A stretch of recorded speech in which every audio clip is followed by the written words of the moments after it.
너 간사 몇 기야? 1학년 나부랭이가 어딜 감히 4학년 중대장생도 앞을 막아서? 썩어 문드러진 사관학교의 여왕이 갓 입학한 신입생도의 영혼과 자존심을 무참히 짓밟습니다. 한 인간이 노예로 전락하는 순간, 그리고 그 모든 것을 묵인하며 자신의 진급을 거래하는 훈육관의 거대한 침묵. 바로 그 순간 그녀는 감히 상상조차 하지 못했습니다. 자신이 1학년 나부랭이라며 조리돌림하려던 그 초라한 활동복 차림의 여성이 대한민국 국군 의무체계의 정점이자 전설의 철의 나이팅게일일 줄은. 여러분, 오늘도 편안한 시간 보내고 계신가요? 여러분의 일상을 댓글로 공유해 주시면서 시청 후 잊지 마시고 구독과 좋아요 한 번씩 꾹 눌러주시면 감사하겠습니다. 경기도 성남 국군의무사령부의 공기는 대한민국 전군 의료체계의 심장부답게 차갑고 정제된 긴장감으로 가득했다. 그 긴장감의 정점에 사령관실이 있었다. 거대한 태극기와 부대기 그리고 역대 사령관들의 사진이 도열한 그 방의 주인은 대한민국 국군 역사상 가장 전설적인 간호장교 의무사령관 육군 중장 박지영이었다. 그녀의 어깨에 달린 3개의 별, 즉 삼정성은 단순히 그녀의 서열을 나타내는 표식이 아니었다. 그것은 수십 년간 군이라는 거대한 조직 속에서 편견과 차별을 뚫고 야전과 병동, 그리고 정책의 최전선에서 피와 땀으로 쌓아 올린 철의 의지 그 자체였다. 부하들은 그녀를 존경과 두려움을 담아 철의 나이팅게일이라 불렀다. 늦은 밤 박지영 중장은 홀로 집무실에서 방대한 결제 서류를 검토하고 있었다. 그때 비서실장이 조심스럽게 문을 열고 들어와 얇은 서류 봉투 하나를 내밀었다. 사령관님, 특수 우편물입니다. 발신지가 자운대입니다. 자운대. 대한민국 군사교육의 요람 중 하나이자 박지영 중장의 모교 국군간호사관학교가 위치한 곳이었다. 그녀는 의아한 표정으로 봉투를 받았다. 공식 보고 라인이 아닌 사령관 직속의 비공개 채널로 도착한 익명의 투서였다. 그녀가 편지지를 펼쳤다. 깔끔하지만 공포와 절박함으로 미세하게 떨리는 듯한 글씨체가 눈에 들어왔다. 존경하는 박지영 사령관님. 저는 국군간호사관학교에 재학 중인 생도입니다. 지금 우리 학교는 적어도 제가 속한 중대는 지옥입니다. 박지영의 미간이 좁아졌다. 그녀는 수많은 보고를 받아왔지만 지옥이라는 단어는 흔치 않았다. 4학년 장세리 중대장 생도는 우리 중대의 여왕입니다. 그녀의 말은 학교 규율 위에 존재합니다. 신입 생도들은 그녀의 눈에 띄는 순간부터 인간 이하의 취급을 받습니다. 사소한 트집을 잡아 생활관 전체를 밤새 조리돌림하는 것은 일상입니다. 박지영은 숨을 참았다. 조리돌림. 그녀가 생도 시절 그토록 뿌리 뽑으려 했던 악습이었다. 하지만 단순한 가혹행위가 아닙니다. 장세리 생도는 1, 2학년 생도들에게 자신의 모든 과제와 보고서, 심지어 졸업 논문의 자료 조사와 대필까지 강요하고 있습니다. 거부하는 생도는 기수 열외라는 이름의 투명인간이 됩니다. 저희는 간호장교가 되기 위해 이곳에 왔지 누군가의 노예가 되기 위해 온 것이 아닙니다. 투서의 마지막 문장은 그녀의 심장을 찔렀다. 훈육관님께도 말씀드렸지만 아무 소용이 없었습니다. 사령관님, 제발 저희의 명예를, 우리 학교의 촛불을 지켜주십시오. 박지영은 편지를 내려놓고 의자 깊숙이 몸을 기댔다. 가혹행위는 연막이었다. 그 뒤에 숨은 본질은 학문적 부패이자 명예의 실종이었다. 사관학교의 존재 이유인 명예가 무너지고 있었다. 훈육관마저 묵인한다는 것은 이 병폐가 생도들의 수준을 넘어섰다는 의미였다. 장세리라. 그녀는 이름을 나직이 은졸였다. 어렴풋이 기억나는 이름이었다. 군내 유력한 가문의 자제라는 소문. 박지영은 책상 위에 인터폰을 눌렀다. 김소령. 내일 일정 전부 취소해. 비공식 일정이야. 사령관 전용 헬기 필요 없어. 개인 차량으로 직접 운전한다. 행선지는 자운대다.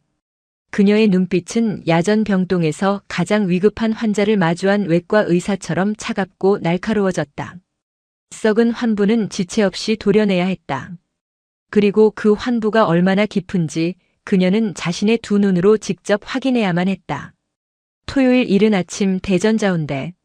주말을 맞은 국군간호사관학교는 평일의 분주함 대신 고요함 속에 잠겨 있었다. 하지만 이중대 생활관 앞 잔디밭에는 그 고요함을 깨는 날카로운 목소리가 울려 퍼지고 있었다. 대가리 박아. 전원 대가리 박아. 4학년 장세리 중대장 생도의 목소리였다. 그녀는 완벽하게 다려진 주말 외출복 차림으로 팔짱을 낀 채 아침 점호를 이유로 집합시킨 1학년 생도 수십 명을 내려다보고 있었다. 이게 지금 니들 선배들한테 보여줄 수 있는 최선이야? 관물대 정리 상태가 그따위인데 외출 나갈 생각들을 해? 1학년 생도들은 아침부터 시작된 얼차려에 숨을 헐떡이며 젖은 잔디밭에 머리를 박고 있었다. 그들의 앞에 1학년 중 가장 몸이 약한 이지은 생도의 관물대에서 나온 물품들이 어지럽게 흩어져 있었다. 장세리가 일부러 쏟아버린 것이었다. 이지은 생도. 너 때문에 내 동기들 전부 머리 박는 거 안 보여? 대답 안 해. 죄송합니다.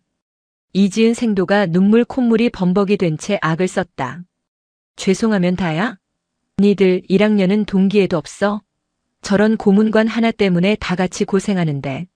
아니면 니들 기수 전체가 그냥 빠진 거야? 장세리는 이지은 생도 앞으로 걸어가 그녀의 어깨를 구둣발로 툭 찼다. 일어나. 똑바로 서. 어디서 눈물을 질질 짜. 여기가 니들 집 안방인 줄 알아? 그때 생활관 복도를 순찰하던 이중대 훈육관 육군 소령 김철수가 그 광경을 목격했다. 그는 잠시 멈칫했지만 이내 못 본 척 복도 안으로 다시 들어가려 했다. 충성. 훈육관님. 좋은 아침이십니다. 장세리가 먼저 그를 발견하고 완벽한 각도로 경례했다.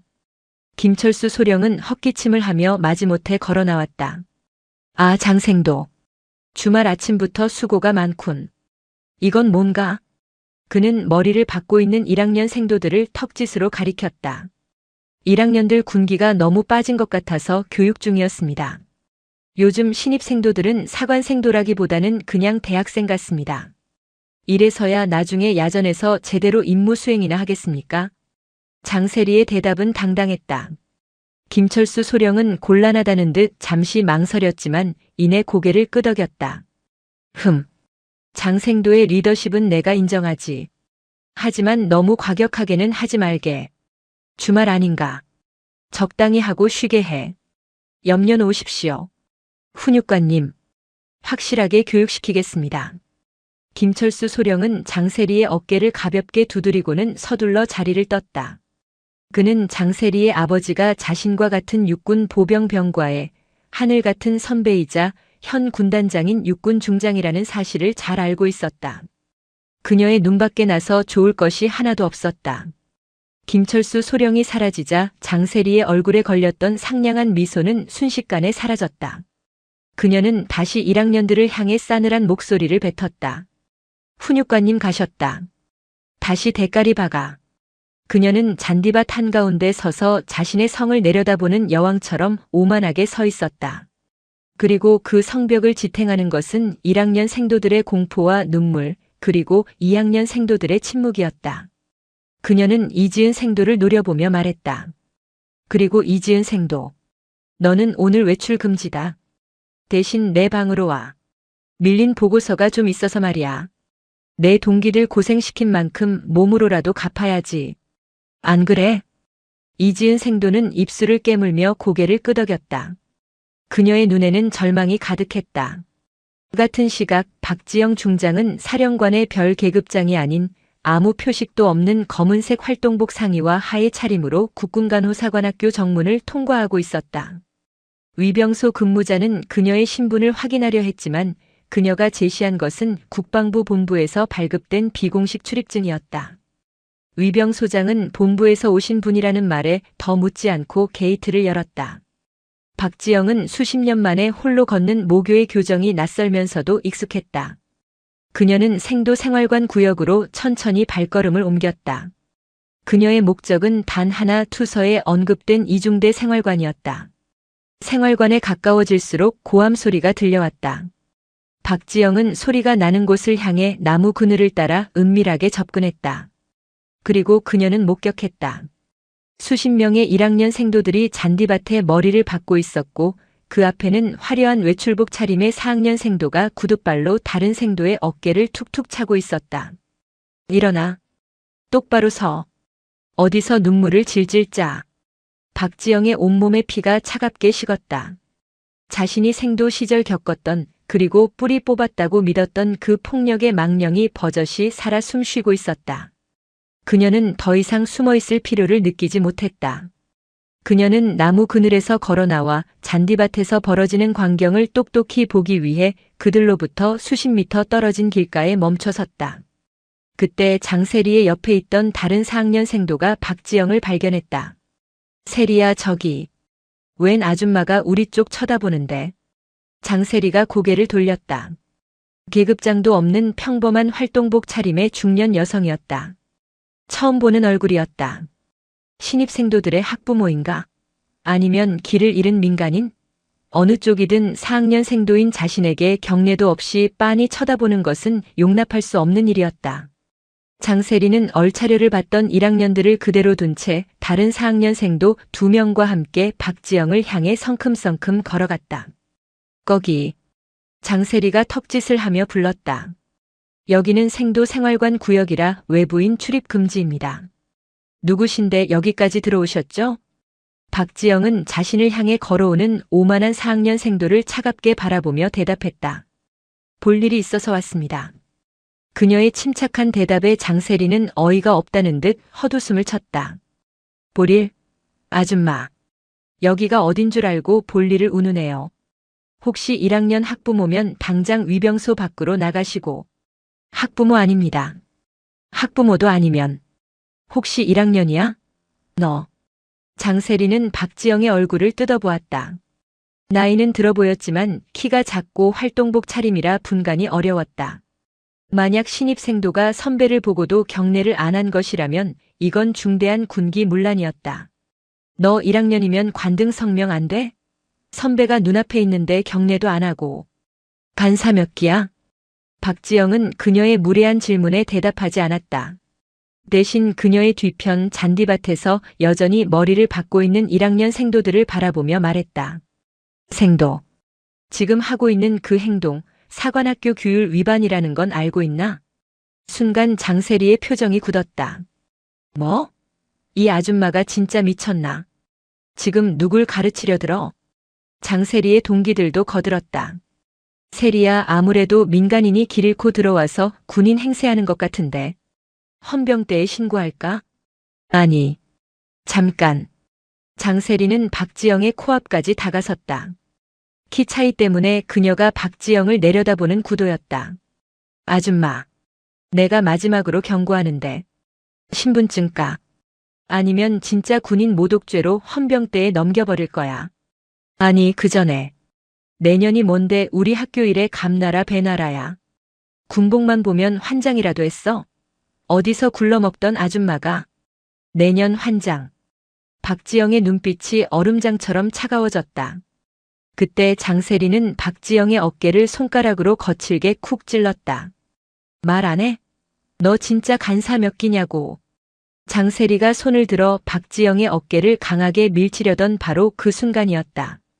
지금 뭐 하는 겁니까? 방금 전 사라졌던 훈육관 김철수 소령이 사무실 창문으로 이 광경을 보고 경악하며 뛰쳐나왔다. 그는 장세리가 웬 중년 여성과 시비가 붙은 것을 보고 사태를 수습하려 달려왔다. 장세리 생도. 지금 무슨. 김철수 소령은 달려오던 기세 그대로 박지영의 얼굴을 정면에서 확인하고 그 자리에 얼어붙었다. 그의 눈이 믿을 수 없다는 듯 커졌고 얼굴에서 핏기가 사라졌다. 그는 숨이 넘어갈 듯한 목소리로 외쳤다. 그의 두 발이 부서져라 모이고 그의 오른손이 번개처럼 관자놀이에 붙었다. 충. 성. 사령관님. 여긴 어쩐 일로 오셨습니까? 사령관. 김철수 소령의 그 한마디에 주변의 공기가 멈췄다. 장세리와 그녀의 동기들은 방금 자신들이 들은 단어를 이해할 수 없었다. 사령관. 우리 학교 교장 선생님도 소장 별 2개인데. 사령관. 장세리의 손은 박지영을 밀치려던 그 자세 그대로 공중에서 굳어버렸다. 박지영은 김철수 소령의 경례를 받는 둥 마는 둥 하며 여전히 굳어있는 장세리를 향해 고개를 돌렸다. 그녀의 목소리는 그 어떤 고함보다 무겁게 생활관 광장을 울렸다. 장세리 생도. 내가 간사 몇 기인지가 그렇게 궁금했나. 박지영은 자신의 활동복 상의 주머니에서 피처럼 붉은색의 신분증을 꺼내 그녀의 눈앞에 펼쳐 보였다. 거기에는 대한민국 육군 중장 박지영이라는 글자와 함께 그녀가 평생을 바친 국군의 무사령부의 마크가 선명하게 박혀 있었다. 이제 자네가 대답할 차례다. 자네는 지금 누구에게 손을 대려 한 거지? 장세리의 눈앞이 하얘졌다. 그녀가 방금 아줌마 내년이라 부르며 어깨를 밀치려 했던 그 여성이 자신의 아버지와 같은 계급이자 대한민국 모든 간호장교의 정점에 있는 전설 속의 철의 나이팅게일 국군의무사령관 박지영 중장이었다. 사령관님, 여긴 어쩐 일로 오셨습니까? 훈육관 김철수 소령의 목소리는 공포로 찢어질 듯 갈라졌다. 그 한마디는 이중대 생활관 앞 잔디밭의 시간을 완벽하게 정지시켰다. 장세리 생도의 손가락은 박지영 중장의 어깨를 찌르기 직전 허공에서 화석처럼 굳었다. 그녀의 동공은 지진이라도 만난 듯 흔들렸다. 방금 전까지 아줌마 내년이라고 불렀던 그 초라한 활동복 차림의 여자가 자신의 훈육관이 경악하며 최고 경례를 바치는 대상이었다. 사령관. 그 단어가 그녀의 뇌리를 망치처럼 강타했다. 사관학교 교장도 소장, 별 2개에 불과했다. 그런데 사령관이라니. 박지영 중장은 김철수 소령의 경례는 안중에도 없다는 듯 오직 장세리의 눈을 꿰뚫어 보고 있었다. 그녀가 붉은색 가죽 커버의 신분증을 펼쳐 보였다. 장세리의 시선이 기계적으로 그 신분증을 향했다. 거기에는 그녀가 평생을 바쳐도 닿을 수 있을지 모를 하늘과도 같은 3개의 별 삼정성이 선명하게 박혀 있었다. 그리고 그 아래 대한민국 육군 중장 박지영, 국군의무사령관이라는 글자가 그녀의 시야를 불태웠다. 자신의 아버지와 같은 계급. 장세리의 호흡이 멎었다. 그녀의 오만했던 얼굴에서 핏기가 사라지고 새하얀 백지장처럼 변해갔다. 생도. 박지영이 얼음처럼 차가운 목소리로 말했다. 손 안 내려? 장세리는 마치 전기에 감전된 사람처럼 화들짝 놀라며 손을 거뒀다. 하지만 몸이 말을 듣지 않았다. 경례를 붙여야 한다는 생각조차 하지 못한 채 그저 파르르 떨리는 입술로 숨을 헐떡였다. 그녀와 함께 박지영을 조롱했던 다른 4학년 생도들 역시 상황 파악이 끝나자마자 사색이 되어 차렷 자세를 취했다. 그들의 등줄기로 식은땀이 폭포수처럼 흘러내렸다. 박지영은 장세리에게서 시선을 거두고 김철수 소령을 향해 고개를 돌렸다. 김소령. 예. 사령관님. 지금 이게 무슨 상황이지? 훈육관이 이 광경을 눈앞에 두고도 묵인한 건가? 김철수 소령은 심장이 발끝으로 떨어지는 것을 느꼈다. 사령관님. 그게 아니라 저는 생도들이 주말 아침에 교육 훈련 중인 것으로만 알고. 교육? 박지영이 그의 말을 잘랐다. 그녀의 목소리는 낮았지만 그 어떤 고함보다 위압적이었다. 내가 본 건 교육이 아니라 폭력이고 가혹행위인데. 김소령 눈에는 이게 교육으로 보였나? 아니면 자네도 저 4학년 생도의 배경이 두려워서 눈을 감은 건가? 김철수 소령의 심장이 멎는 듯했다. 그녀가 모든 것을 알고 있었다.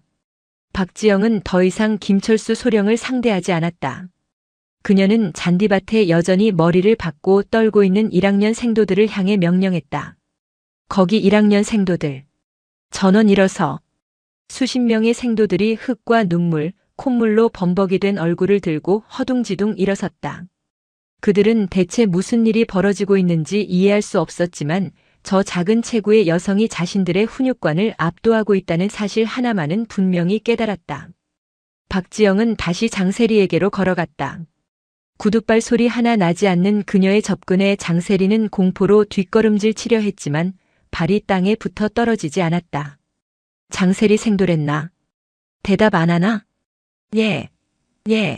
4학년 생도 장세리입니다. 장세리의 목소리가 염소처럼 떨려 나왔다. 아까 나한테 내년이라고 했던가? 장세리의 눈앞이 다시 한번 하얘졌다. 아닙니다. 저는 절대 그런. 어디서 굴러먹던 아줌마라고도 했지. 내 두 귀로 똑똑히 들었는데. 사령관님, 저는 정말 민간인이신 줄 알고 그래서. 민간인이면 그렇게 모욕해도 되나? 박지영의 일갈에 장세리는 입을 다물었다. 민간인이면 어깨를 밀치고 손가락질을 해도 되는 건가? 그게 자네가 이 신성한 곳에서 배운 사관생도의 명예인가? 자네가 지키겠다는 조국이, 자네가 돌보겠다는 환자가 바로 그 민간인들이다. 박지영은 장세리를 지나쳐 1학년 생도들 중 가장 비참한 몰골로 울고 있던 이지은 생도 앞에 섰다. 생도. 이름이 뭔가? 1학년 생도 이지은입니다. 이지은 생도가 울음이 터지는 것을 참으며 필사적으로 경례했다. 이지은 생도. 똑바로 대답해. 저 4학년 생도가 자네를 폭행했나? 이지은 생도의 눈이 흔들렸다. 그녀는 자신을 노려보는 장세리의 눈빛을 마주하고 공포에 질려 입을 열지 못했다. 진실을 말해.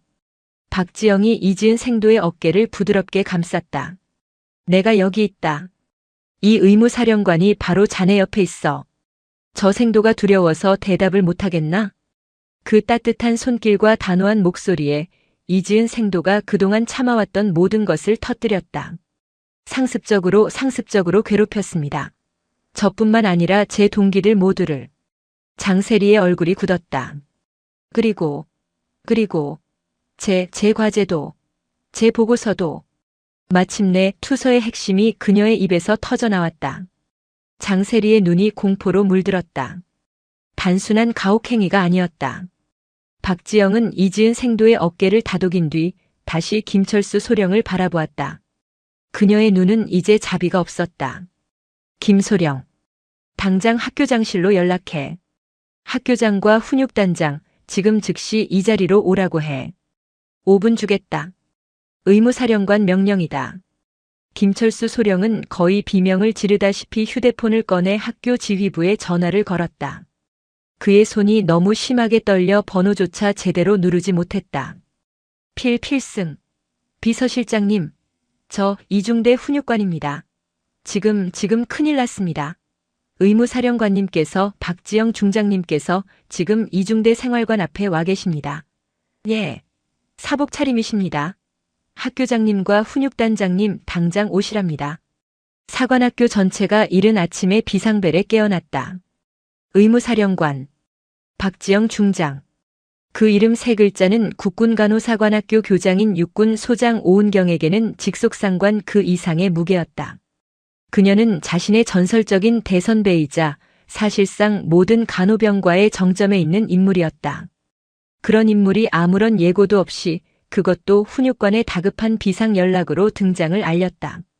오은경 소장은 관사에서 전투복을 입다 말고 뛰쳐나왔다.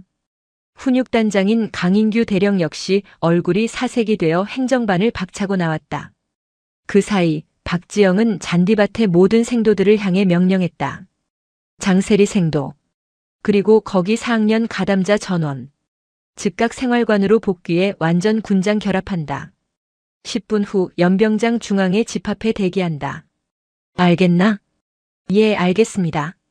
장세리와 4학년 생도들은 이미 영혼이 빠져나간 표정으로 대답하고는 비틀거리며 생활관으로 뛰어들어갔다. 김철수 소령. 예. 사령관님. 여기 1학년 생도들. 전원 생활관으로 복귀시켜 휴식 및 세면 조치한다. 단 한 명도 빠짐없이. 알겠습니다.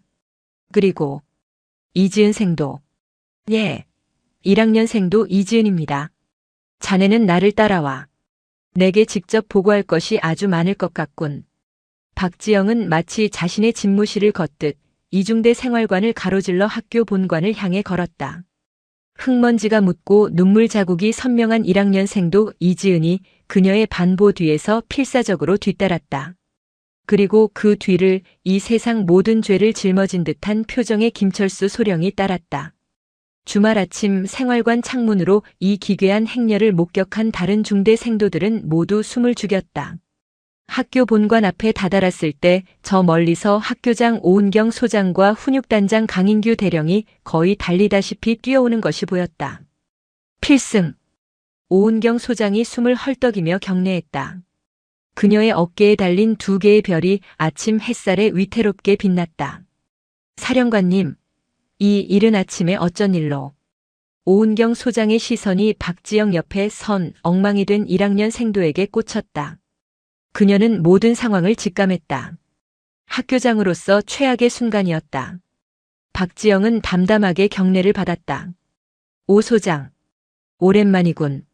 내 모교 공기가 많이 탁해진 것 같아서 직접 환기하러 왔네.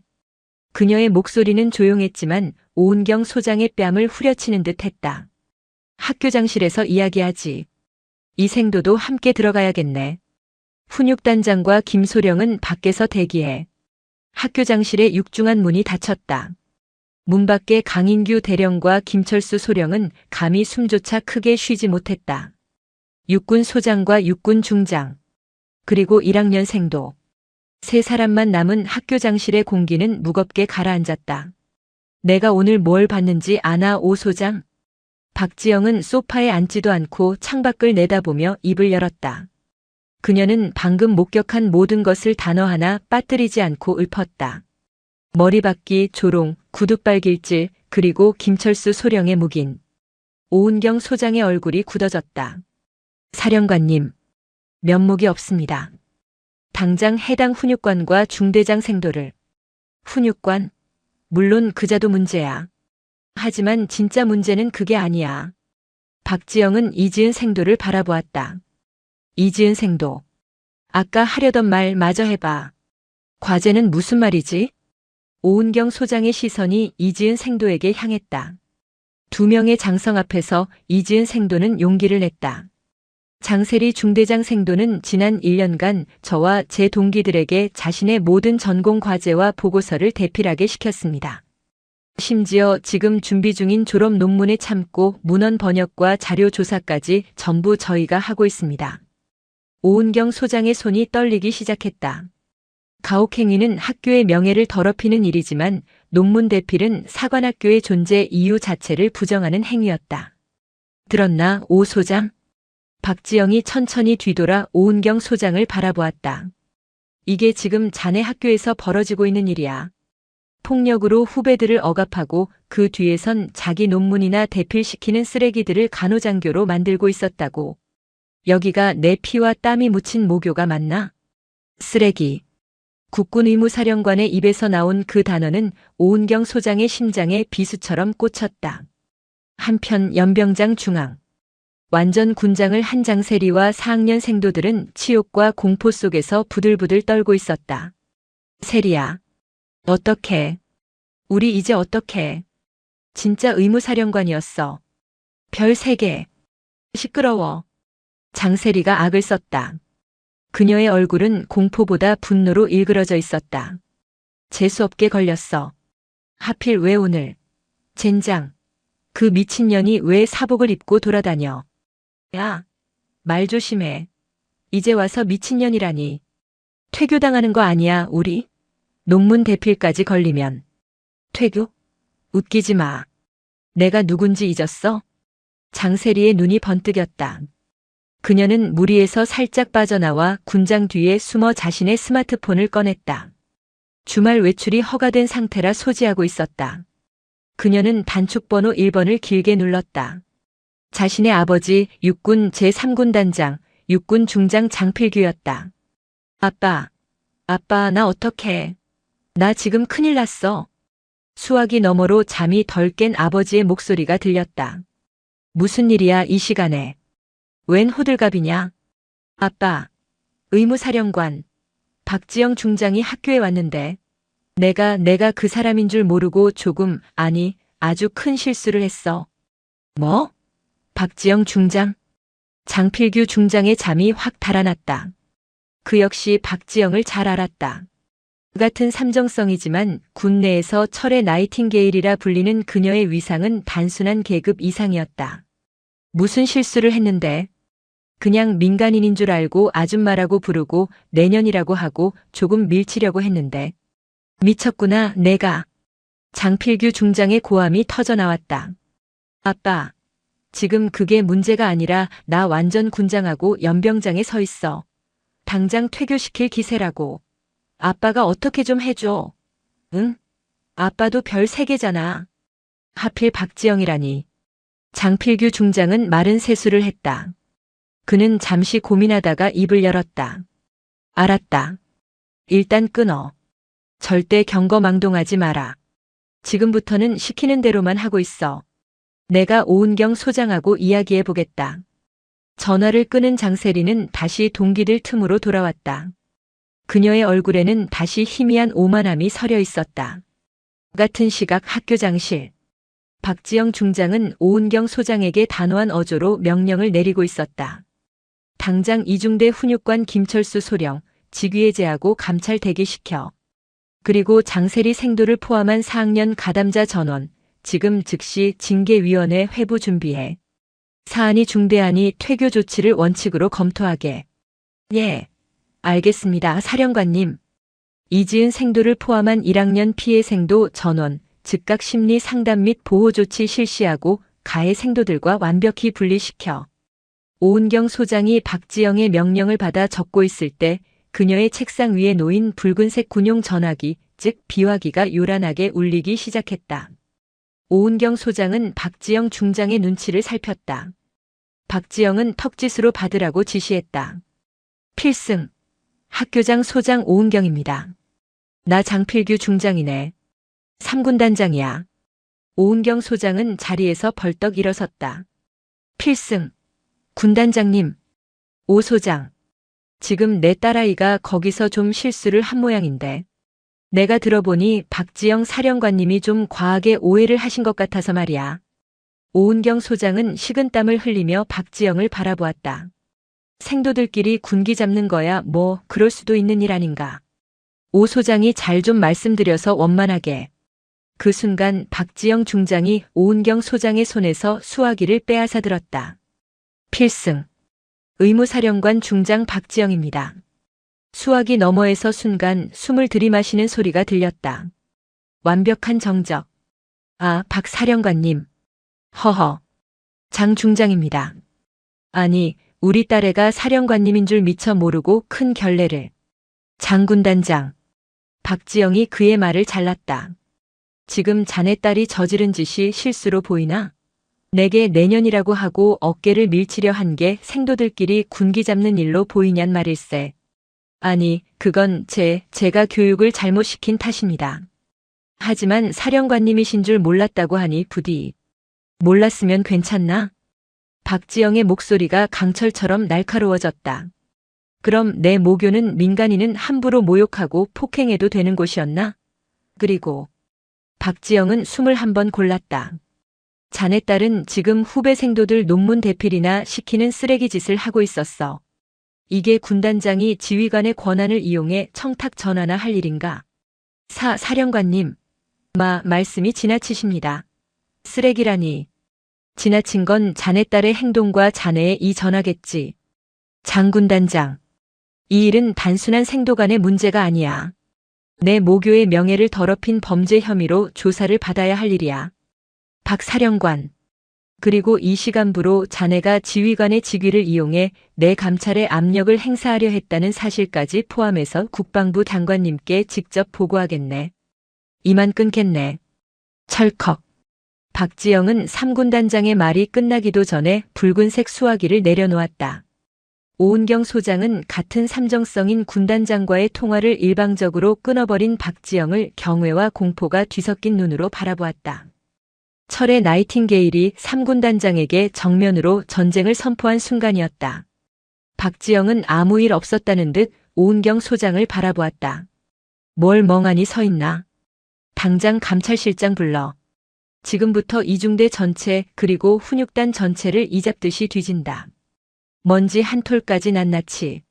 학교장실을 나온 박지영 중장은 그 자리에서 자신의 휴대폰을 들었다. 이 사안은 더 이상 국군간호사관학교의 자체 징계로 끝낼 수 있는 수준이 아니었다.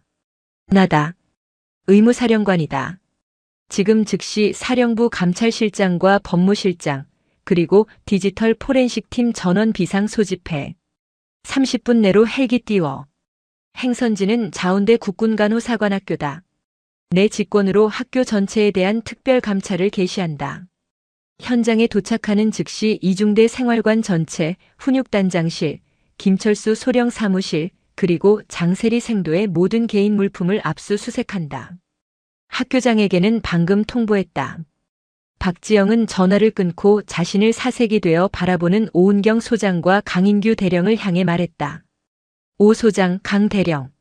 지금부터 학교 내 모든 통신망과 출입을 통제하게. 내 감찰팀이 도착할 때까지 장세리 생도를 포함한 4학년 가담자 전원, 그리고 훈육관 김철수 소령을 한 장소에 격리시켜. 증거인멸을 시도하는 자는 누구를 막론하고 현행범으로 체포하겠다. 오은경 소장은 감히 반문하지 못했다. 이것은 선배의 질책이 아니었다. 상급 부대 지휘관의 전면적인 전투 개시였다. 1시간도 채 지나지 않아 검은색 베레모를 쓴 의무사령부 헌병대와 감찰 요원들이 학교 본관을 장악했다. 그들은 마치 적진에 침투하듯 신속하고 냉정하게 움직였다. 연병장에서 완전 군장 상태로 아버지의 연락만 기다리던 장세리와 4학년 생도들은 헌병들이 자신들의 이름을 호명하며 다가오자 경악했다. 장세리 생도 외 4명. 감찰 조사를 위해 지금 즉시 모든 개인 휴대정보 단말기 및 전산 장비를 제출하고 격리실로 이동한다. 뭐라고요? 우리가 왜 헌병한테? 장세리가 반발하려 했지만 헌병대장의 차가운 눈빛에 입을 다물었다. 불응시 공무집행방해로 간주한다. 이동해. 그들의 오만함은 진짜 군법의 집행자들 앞에서 산산조각 났다. 같은 시각 김철수 소령의 사무실과 장세리의 생활관 관물대는 샅샅이 뒤져졌다. 디지털 포렌식 팀은 장세리의 개인 노트북과 태블릿, 그리고 클라우드 저장소를 확보했다. 얼마 지나지 않아 임시감찰지휘소가 차려진 학교장실에서 첫 번째 보고가 올라왔다. 사령관님, 나왔습니다. 감찰실장이 격앙된 목소리로 노트북 화면을 돌렸다. 장세리 생도의 개인 저장소입니다. 학교 과제라는 폴더 안에 1학년, 2학년, 3학년 이름으로 된 하위 폴더들이 발견되었습니다. 각 폴더에는 해당 학년 생도들의 이름으로 작성된 보고서와 과제물 파일 수백 개가 정리되어 있었습니다. 그걸 자기 이름으로 제출한 이력이 확인됐나? 네. 교내 학사 정보 시스템과 대조 결과 해당 파일들이 장세리 생도의 이름으로 제출된 것을 확인했습니다. 심지어 졸업 논문 폴더에는 이지은 생도를 포함한 1학년 생도 3명에게 각각 파트를 할당하여 번역 및 요약을 지시한 문서가 발견되었습니다. 명백한 대필 및 학칙 위반의 증거입니다. 박지영은 눈을 감았다. 상상 이상이었다. 계속해. 훈육관 김철수 소령의 개인 휴대폰입니다. 장세리 생도와 나눈 메시지 내역입니다. 화면에는 충격적인 내용이 떠 있었다. 세리야. 이번 주에 1학년 애들 너무 잡지 마라. 훈육단장이 너 좀 지켜보고 있다. 소령님. 걱정 마세요. 알아서 할게요. 그나저나 아버지께서 소령님 중령 진급, 이번에는 꼭 되도록 힘써주신다고 전해달랍니다. 허허. 군단장님께 안부 전해줘. 너희 아버지만 믿는다. 1학년 애들은 내가 잘 구슬려 놓을게. 오은경 소장과 강인규 대령은 자신의 눈을 의심했다. 이것은 단순한 묵인이 아니었다. 3군 단장의 위세를 등에 업은 장세리와 자신의 진급을 위해 생도들의 인권을 팔아넘긴 훈육관의 추악한 공모였다. 박지영은 조용히 일어섰다. 그녀의 분노는 뜨겁게 타오르는 대신 모든 것을 얼려버릴 듯한 냉기로 변해 있었다. 강 대령. 지금 당장 김철수 소령의 보직을 해임하고 헌병대에 인계해. 직권 남용 및 뇌물수수 미수 혐의를 적용한다. 오 소장. 자네는 나와 함께 국방부로 가야겠네. 이 사안 자네나 나 그리고 장필규 중장의 선에서 끝낼 일이 아니게 됐어. 소식은 군 내부망을 통해 빛의 속도로 퍼져나갔다.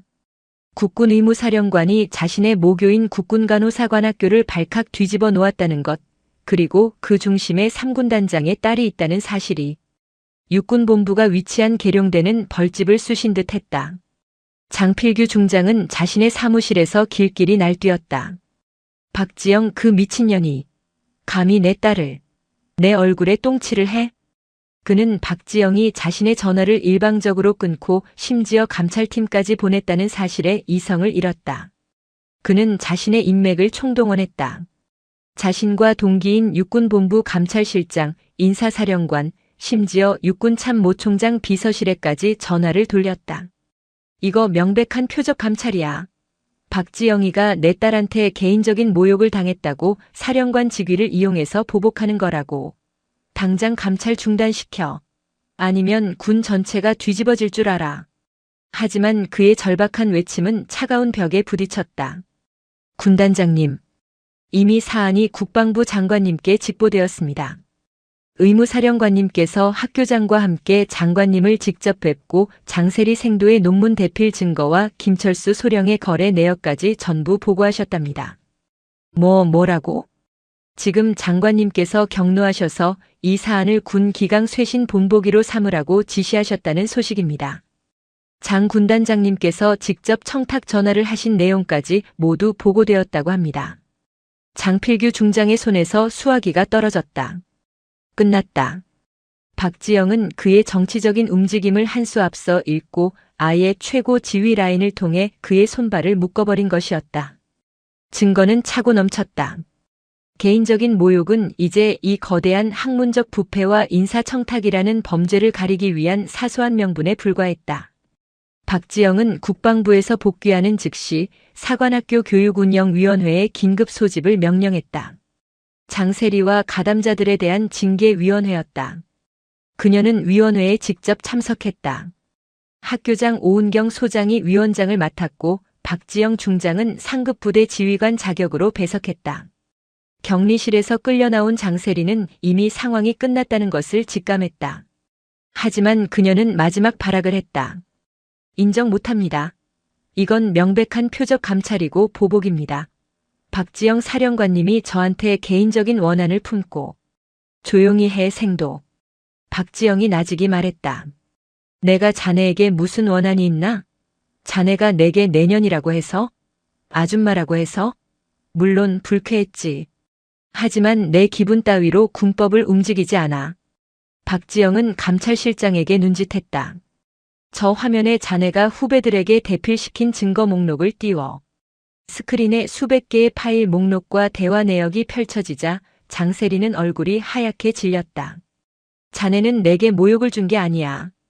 자네는 군인의 명예를 그리고 자네가 평생 돌봐야 할 환자들의 신뢰를 모욕했어. 자네는 동료 생도들을 폭력으로 억압하고 그들의 노동력을 착취했지. 그건 사관 생도가 아니라 뒷골목 양아치나 하는 짓이야. 그리고 박지영이 김철수 소령과의 대화 내역을 띄웠다. 자네는 자네 아버지의 권력을 팔아 훈육관을 매수하려 했어. 그게 바로 내가 오늘 이 자리에 앉아 있는 이유다. 자네 같은 자가 간호장교의 다이아몬드 계급장을 다는 것을 내 두 눈 뜨고 볼 수가 없기 때문이야.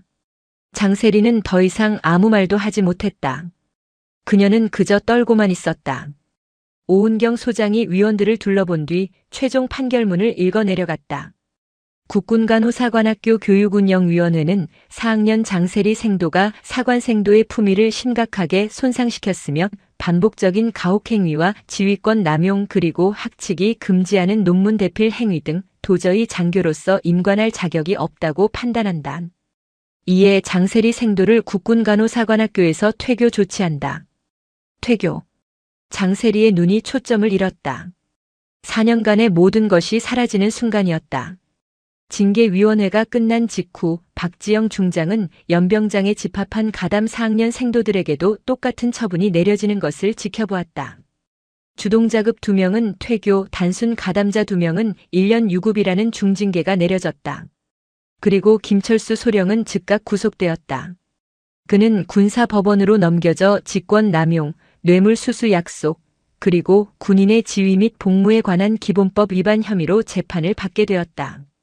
그의 군 생활은 물론 연금까지 박탈될 위기에 처했다. 하지만 박지영의 임무는 아직 끝나지 않았다. 이 모든 부패의 정점 장필규 중장이 남아있었다. 국방부 장관의 특별 지시로 육군본부 감찰실은 3군 단장 장필규 중장에 대한 직권 남용 및 인사청탁 혐의에 대한 조사에 착수했다. 장필규 중장은 모든 혐의를 부인했다. 딸아이가 걱정돼서 학교장에게 안부 전화를 한 것뿐이다. 의무사령관과는 동기급이라 격의 없이 이야기한 것뿐인데 이걸 청탁이라고 하다니. 그가 버티자 박지영은 마지막 카드를 꺼냈다. 그녀는 군 내부 언론이 아닌 가장 공신력 있는 민간 언론사의 익명의 제보 형식으로 감찰 자료의 일부를 흘렸다. 물론 군사 기밀이 아닌 논문 대필과 훈육관 매수에 대한 증거였다. 현역 육군 중장 딸 사관학교에서 후배 상습 폭행 및 논문 대필. 아버지는 훈육관 매수 정황. 기사는 대한민국을 발칵 뒤집어 놓았다. 국민들의 분노가 들끓었다. 군의 명예는 바닥까지 추락했다. 국방부는 더 이상 장필규를 감쌀 수 없었다. 결국 육군 참모총장은 장필규 중장을 직위 해제하고 육군 본부 정책연구관이라는 한직으로 발령낸 뒤 그에게 단 하나의 선택지를 제시했다. 명예롭게 전역 지원서를 내시죠. 장군단장님. 더 이상 군복을 입고 계시기엔 군의 명예를 너무 많이 실추시켰습니다. 장필규 중장은 자신의 집무실에서 별 3개가 박힌 전투모를 집어 던졌다.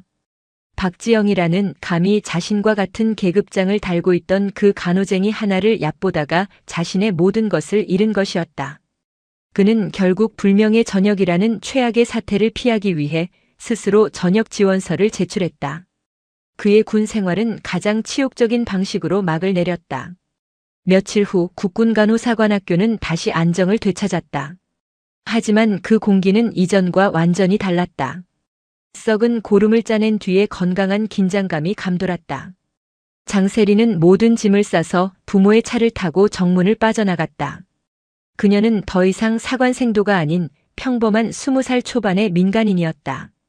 그 어떤 생도도 그녀를 배웅하지 않았다. 그녀가 그토록 경멸했던 1학년 생도들은 생활관 창문 너머로 그녀의 차가 사라지는 것을 묵묵히 지켜보았다. 박지영 중장은 학교를 떠나기 전 마지막으로 학교 강당에 전 생도를 집합시켰다. 그녀는 계급장이 선명한 정복 차림으로 연단에 섰다. 나는 오늘 여러분의 대선배로서 그리고 의무사령관으로서 여러분에게 사과한다. 생도들이 술렁였다. 이 신성한 교정에서 미래의 간호장교들이 폭력과 불의에 고통받는 동안 그것을 제때 살피지 못한 나의 잘못이다.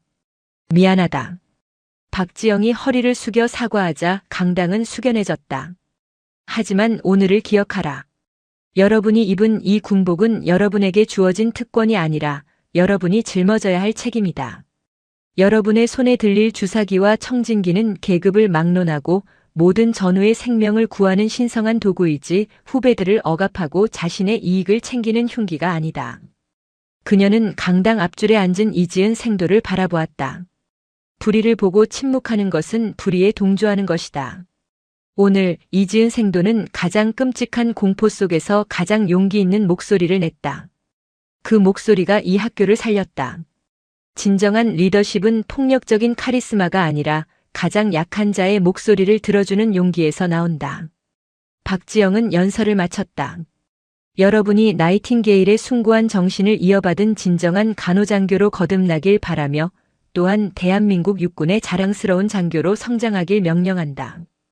필승. 강당이 떠나갈 듯한 경례 소리로 가득 찼다. 박지영 중장은 강당을 나섰다. 그녀가 차에 오르기 전 이지은 생도가 달려나와 그녀의 앞을 막아섰다. 이지은 생도의 얼굴에는 더 이상 공포나 눈물이 없었다. 굳은 결의와 존경심만이 가득했다. 이지은 생도는 자신의 군 생활 중 가장 크고 절도 있는 목소리로 경례했다. 필승. 사령관님. 가르침 절대 잊지 않겠습니다. 박지영은 그런 그녀를 바라보며 조용히 미소 지었다. 그녀는 이지은 생도의 경례를 받으며 이 땅에 썩은 뿌리 하나가 뽑히고 그 자리에 건강하고 강인한 새싹이 돋아나는 것을 보았다. 그녀는 그 굳건한 촛불을 향해 철의 나이팅게일로서 가장 따뜻한 답례를 보냈다. 그해 겨울 대한민국의 심장부인 계룡대 육군 본부의 공기는 유난히 차가웠다. 육군 중앙수사단장 하은정 소장의 집무실에는 난방이 돌고 있었지만 그녀의 책상 위에 놓인 너덜너덜한 편지지 한 장이 방 안의 모든 온기를 빨아들이는 듯했다. 그것은 투서였다. 군 내부 고발 시스템을 거치지 않고 누군가 목숨을 걸고 그녀에게 직접 보낸 피 맺힌 절규였다. 경기도 연천 제28보병 사단 태풍부대 그곳의 왕 황인기 연대장. 그는 군인이 아니라 악마입니다. 하은정은 육군 역사상 전투병과 출신이 아닌 수사병과에서 별을 단 최초의 여성이었다. 감정의 동요를 좀처럼 드러내지 않는 그녀의 무표정한 얼굴은 얼음 마녀라는 별명으로 더 유명했다. 그녀는 편지지의 다음 문단으로 눈을 돌렸다.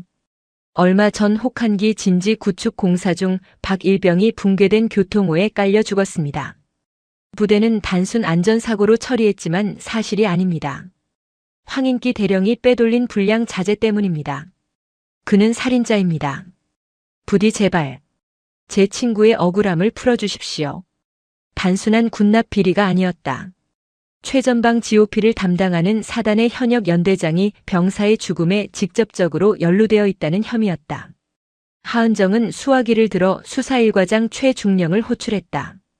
최중령, 제28보병 사단, 황인기 대령.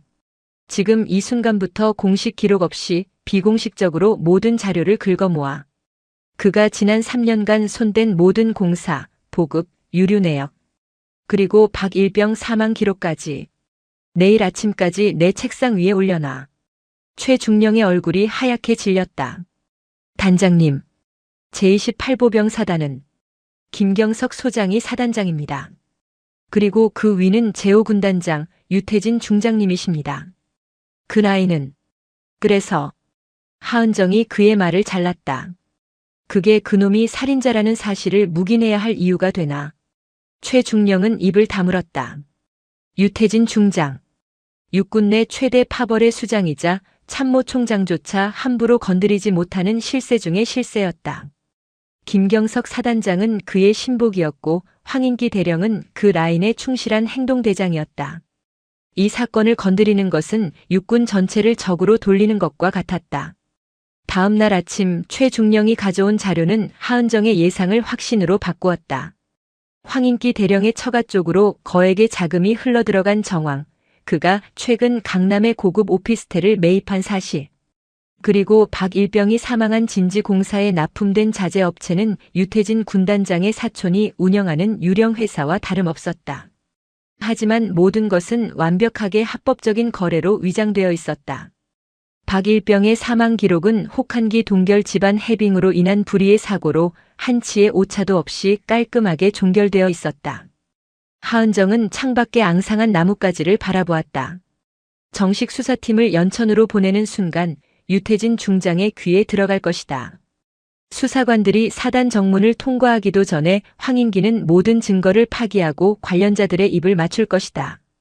그녀가 직접 가야 했다. 수사단장의 별 계급장을 떼고 아무도 그녀를 알아보지 못하는 모습으로 그 지옥의 한복판으로. 그녀는 수사단에서 유일하게 자신의 속내를 터놓는 최측근 정보분석관 최진우 준이를 불렀다. 그는 방첩사령부에서 잔뼈가 굵은 베테랑으로 위장신분과 침투작전의 대가였다. 최준이, 나 연천으로 가야겠어. 민간인 신분으로. 최진우 준이는 놀란 기색도 없이 안경을 고쳤으며 물었다. 어떤 신분이 필요하십니까, 단장님? 제28보병사단 연대본부. 그곳에서 가장 눈에 띄지 않으면서 가장 많은 것을 보고 들을 수 있는 사람. 아마도 군무원 식당의 배식원 정도가 좋겠군. 며칠 후 육군 중앙수사단장 하은정 소장은 국방부 특별안보정책연수라는 명목으로 공식적인 장기 휴가를 신청했다. 그리고 같은 날 경기도 연천의 혹한이 몰아치는 제28보병사단 연대본부 군무원 식당에 배연이라는 가명의 중년 여성이 새로운 주방 보조원으로 일자리를 구했다. 일찍 남편과 사별하고 병든 노모를 모시기 위해 닥치는 대로 일을 구하는 지치고 초라한 얼굴의 여인이었다. 태풍부대의 겨울은 상상 이상으로 혹독했다. 칼날 같은 바람이 군복을 뚫고 들어왔다. 배연이가 된 하은정은 난생 처음 끼어보는 두꺼운 고무장갑 속에서도 손가락이 얼어붙는 것을 느꼈다. 식당의 뜨거운 증기와 음식물 쓰레기의 시큼한 악취, 그리고 쉴 새 없이 밀려드는 병사들의 식판 더미는 그녀가 평생 겪어보지 못한 종류의 고통이었다. 그녀는 수십 년간 수백 명의 수사관을 지휘하며 명령을 내리던 사람이었지만 지금은 주방 조리장의 거친 욕설과 구박을 묵묵히 견뎌내야 하는 최하층 노동자였다.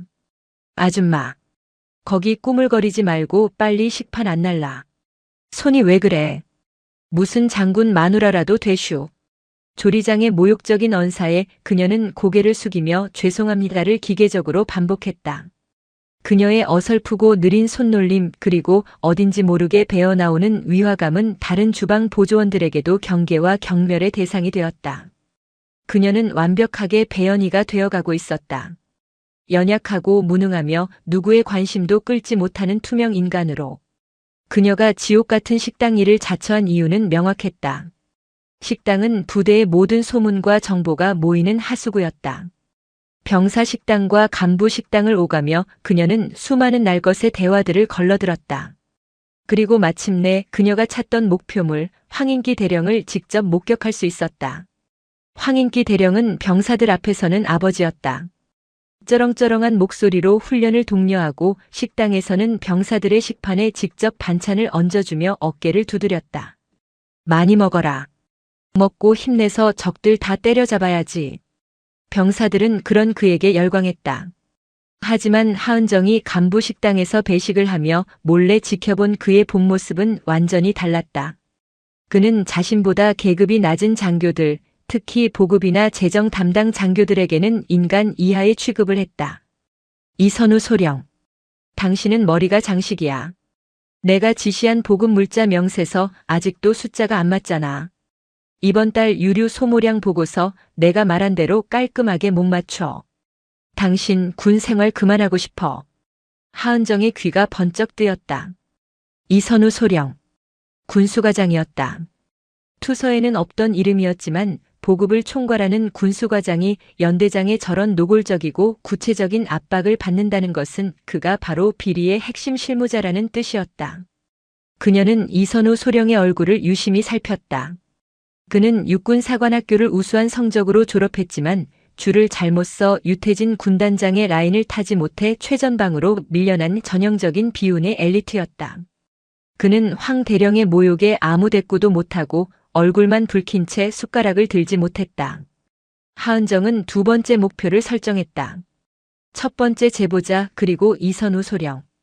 첫 번째 제보자를 찾는 것은 모래사장에서 바늘 찾기였다.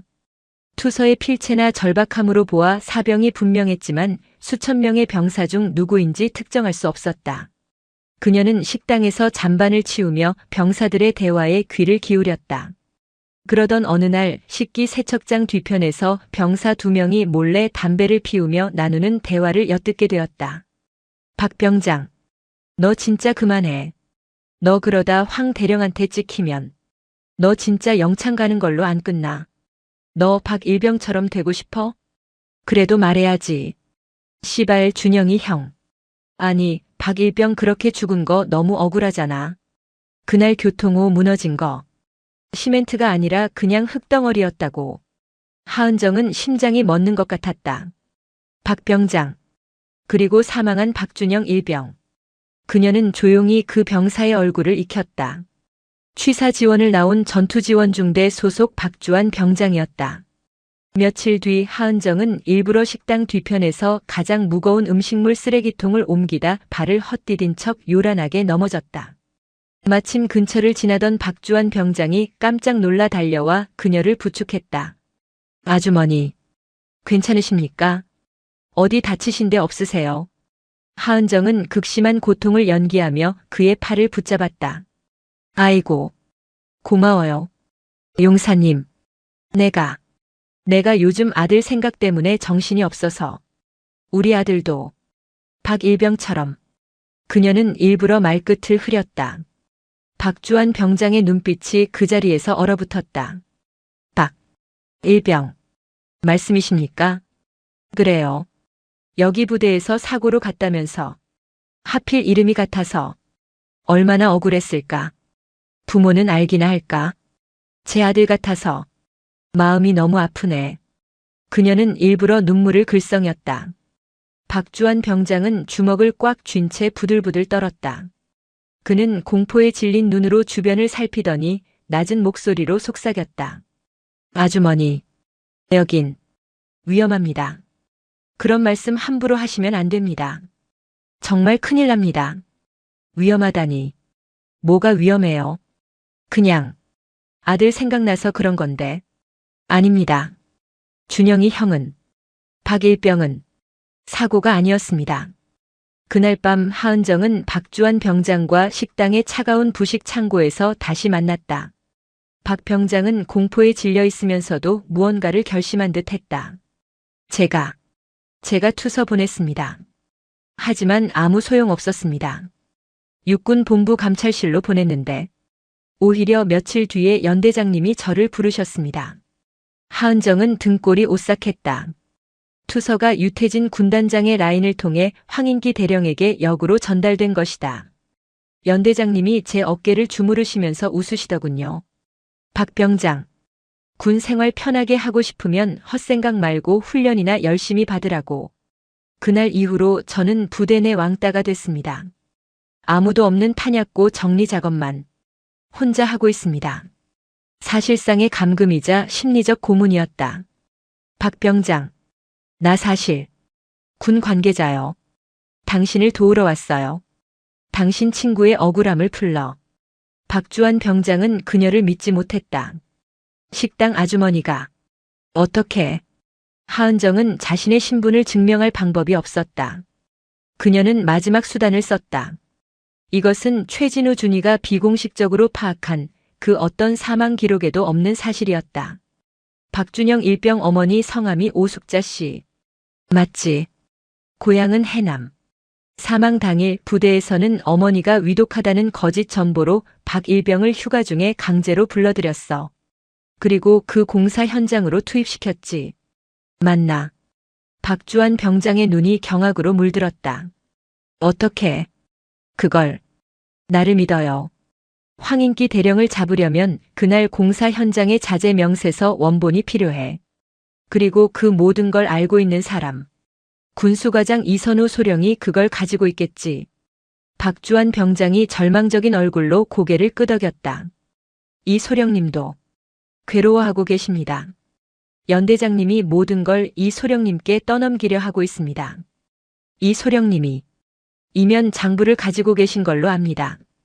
자기 자신을 지키기 위해서. 이선우 소령은 매일 밤 악몽을 꾸었다.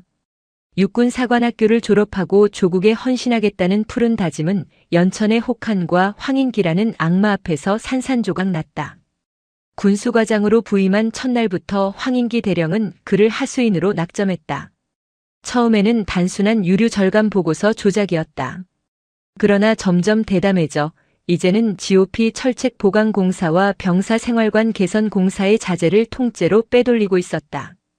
규격에 맞는 새 자재는 서류상으로만 존재했고 실제로는 폐기 직전의 자재들이 현장으로 들어갔다. 그 빼돌린 자재들은 유태진 군단장의 사촌이 운영하는 유령 회사로 흘러들어갔고 그 대가로 이소령의 관사에는 주기적으로 현금이 담긴 봉투가 배달되었다. 이소령은 그 돈을 단 한 푼도 쓰지 않고 관사 벽장 깊숙한 곳 낡은 군복 주머니 속에 쑤셔 넣었다. 그것은 언젠가 터질 시한폭탄이자 자신이 범죄에 가담했다는 씻을 수 없는 족쇄였다. 박일병이 죽기 며칠 전 그는 황 대령에게 무릎이라도 꿇을 심정으로 보고했다. 연대장님, 교통호 지지대 자재가 규격 미달이 아니라 그냥 썩은 나무입니다. 이러다 정말 큰일 납니다. 병사들 죽습니다. 황 대령은 코웃음을 쳤다. 이소령, 자네가 그래서 안 되는 거야. 전쟁 나면 그거보다 더한 데서도 똥 싸고 자야 돼. 다 정신력 문제야. 그리고 이선우. 이 일은 김경석 사단장님도 유태진 군단장님도 다 아시고 제가 하신 일이야. 자네가 여기서 딴 마음 먹으면 자네 군 생활만 끝나는 게 아니라 병원에 누워있는 자네 아내 약값은 누가 대주지. 그 악마 같은 협박 이후 박일병이 죽었다. 붕괴된 진지에서 꺼낸 것은 시멘트 블록이 아니라 손으로도 쉽게 부스러지는 흙덩어리였다. 이선우 소령은 그날 밤 모든 것을 기록했다. 날짜, 시간, 빼돌린 자재의 품목과 수량, 황인기 대령이 송금을 지시한 차명 계좌번호, 그리고 그와의 대화 녹음 파일까지. 그는 이 모든 이면 장부를 방수 처리된 작은 USB에 담아 자신의 전투와 미창 깊숙이 숨겼다. 자살이라도 하고 싶었지만 그렇게 죽으면 모든 죄는 자신이 뒤집어쓰고 끝날 터였다. 하은정, 아니 배연희는 이선우 소령에게 접근할 기회를 노렸다. 그녀는 박주환 병장을 통해 이 소령이 매일 밤 연대 본부 뒤편의 가장 후미진 흡연 구역에서 홀로 담배를 피운다는 정보를 입수했다. 그날 밤 하은정은 일부러 식당 마감을 늦게까지 했다. 그리고 흡연 구역으로 향하는 이 소령의 뒤를 따랐다. 어둠 속에서 담배 연기만 자욱했다. 이 소령은 깊은 한숨을 내쉬며 벤치에 주저앉아 있었다. 하은정이 조용히 다가갔다. 용사님. 아니 간부님. 혹시 불 좀 빌릴 수 있을까요? 이 소령은 화들짝 놀라 고개를 들었다. 식당에서 몇 번 본 적 있는 초라한 행색의 중년 여성이었다. 그는 묵묵히 라이터를 건넸다. 하은정은 일부러 담배에 불을 붙이는 척하며 그의 옆에 앉았다. 일이 많이 힘드신가 봐요. 밥도 잘 못 드시고. 얼굴이 말이 아니시네. 이 소령은 경계하며 몸을 살짝 피했다. 신경 쓰지 마십시오. 아주머니. 하긴. 여긴 군대니까. 우리 아들도 군대에 있는데. 얼마 전에도 저기. 공사하다가 누가 죽었다면서요. 밥 먹는 병사들이 수군거리더라고요. 쯧쯧 얼마나 무서웠을까. 부모는 알랑까 몰라. 제 아들 같아서. 그런데 그런 위험한 공사 다 간부님들이 관리하는 거 아니에요? 이선우 소령의 손이 멈칫했다. 누가 그런 말을 함부로 합니까? 그냥 다들 아름아름 아는 거 아닌가. 그런데 이상하네. 사람이 죽었는데 왜 이렇게 조용해요? 꼭 누가 일부러 덮은 것처럼. 이 소령은 담배를 거칠게 비벼 껐다. 아주머니, 여기 계시면 안 됩니다. 밤에 위험합니다. 그가 자리에서 일어나려 할 때 하은정이 얼음처럼 차가운 목소리로 말했다. 이선우 소령. 육사 65기. 보병병과. 하지만 군수과장으로 좌천. 그리고 황인기 대령의 이면 장부를 가지고 계시죠. 이선우 소령의 온몸이 그 자리에 얼어붙었다. 그는 숨을 멈추고 그녀를 바라보았다. 어둠 속에서도 그녀의 눈빛은 식당 아주머니의 그것이 아니었다. 그것은 날카로운 칼날이었다. 당신, 도대체, 누구야? 박준영 일병을 죽게 한 그 패자제들. 이 소령님이 결제한 서류 아직 가지고 있죠. 당신이 살 길은 하나뿐이에요. 그 장부를 나에게 넘겨요. 그럼 당신은 내부 고발자가 되는 거고 넘기지 않으면 살인 공범이 되는 겁니다. 이 소령은 공포에 질려 뒷걸음질 쳤다. 당신, 황 대령이 보낸 사람이군. 날 시험하는 거지. 난 아무것도 모릅니다. 하은정은 한숨을 쉬었다. 좋아요. 그럼 이렇게 하죠. 그녀는 품에서 아주 낡은 10원짜리 동전 하나를 꺼내 이 소령의 손에 억지로 쥐어주었다. 이건 내가 아주 어릴 때 아버지께 받은 행운의 동전이에요. 힘들 때마다 이걸 보고 버텼죠. 소령님도 힘내시라고. 이 소령은 어리둥절한 표정으로 동전을 바라보았다. 이게 지금 뭡니까? 자세히 봐요. 불에 비춰서. 이 소령이 라이터를 켜고 동전의 표면을 비추었다.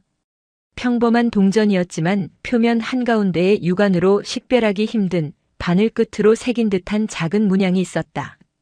그것은 방패와 칼을 교차한 문양, 육군 중앙수사단의 비공식 상징이었다. 오직 수사단 핵심 요원들 그리고 육사에서 수사병과를 지원했던 극소수의 인원들만이 아는 표식이었다. 그의 다리가 풀렸다. 당신, 도대체, 설마? 내일 자정. 식당 뒤 보일러실에서 만납니다. USB 가지고 와요. 이건 명령입니다. 이선우 소령. 하은정은 다시 배연희의 어깨 굽은 모습으로 돌아가 어둠 속으로 사라졌다. 이선우 소령은 손바닥 위에 10원짜리 동전을 든 채 차가운 밤 공기 속에서 온몸을 떨었다. 다음 날 연대 전체에 피비린내가 감돌았다.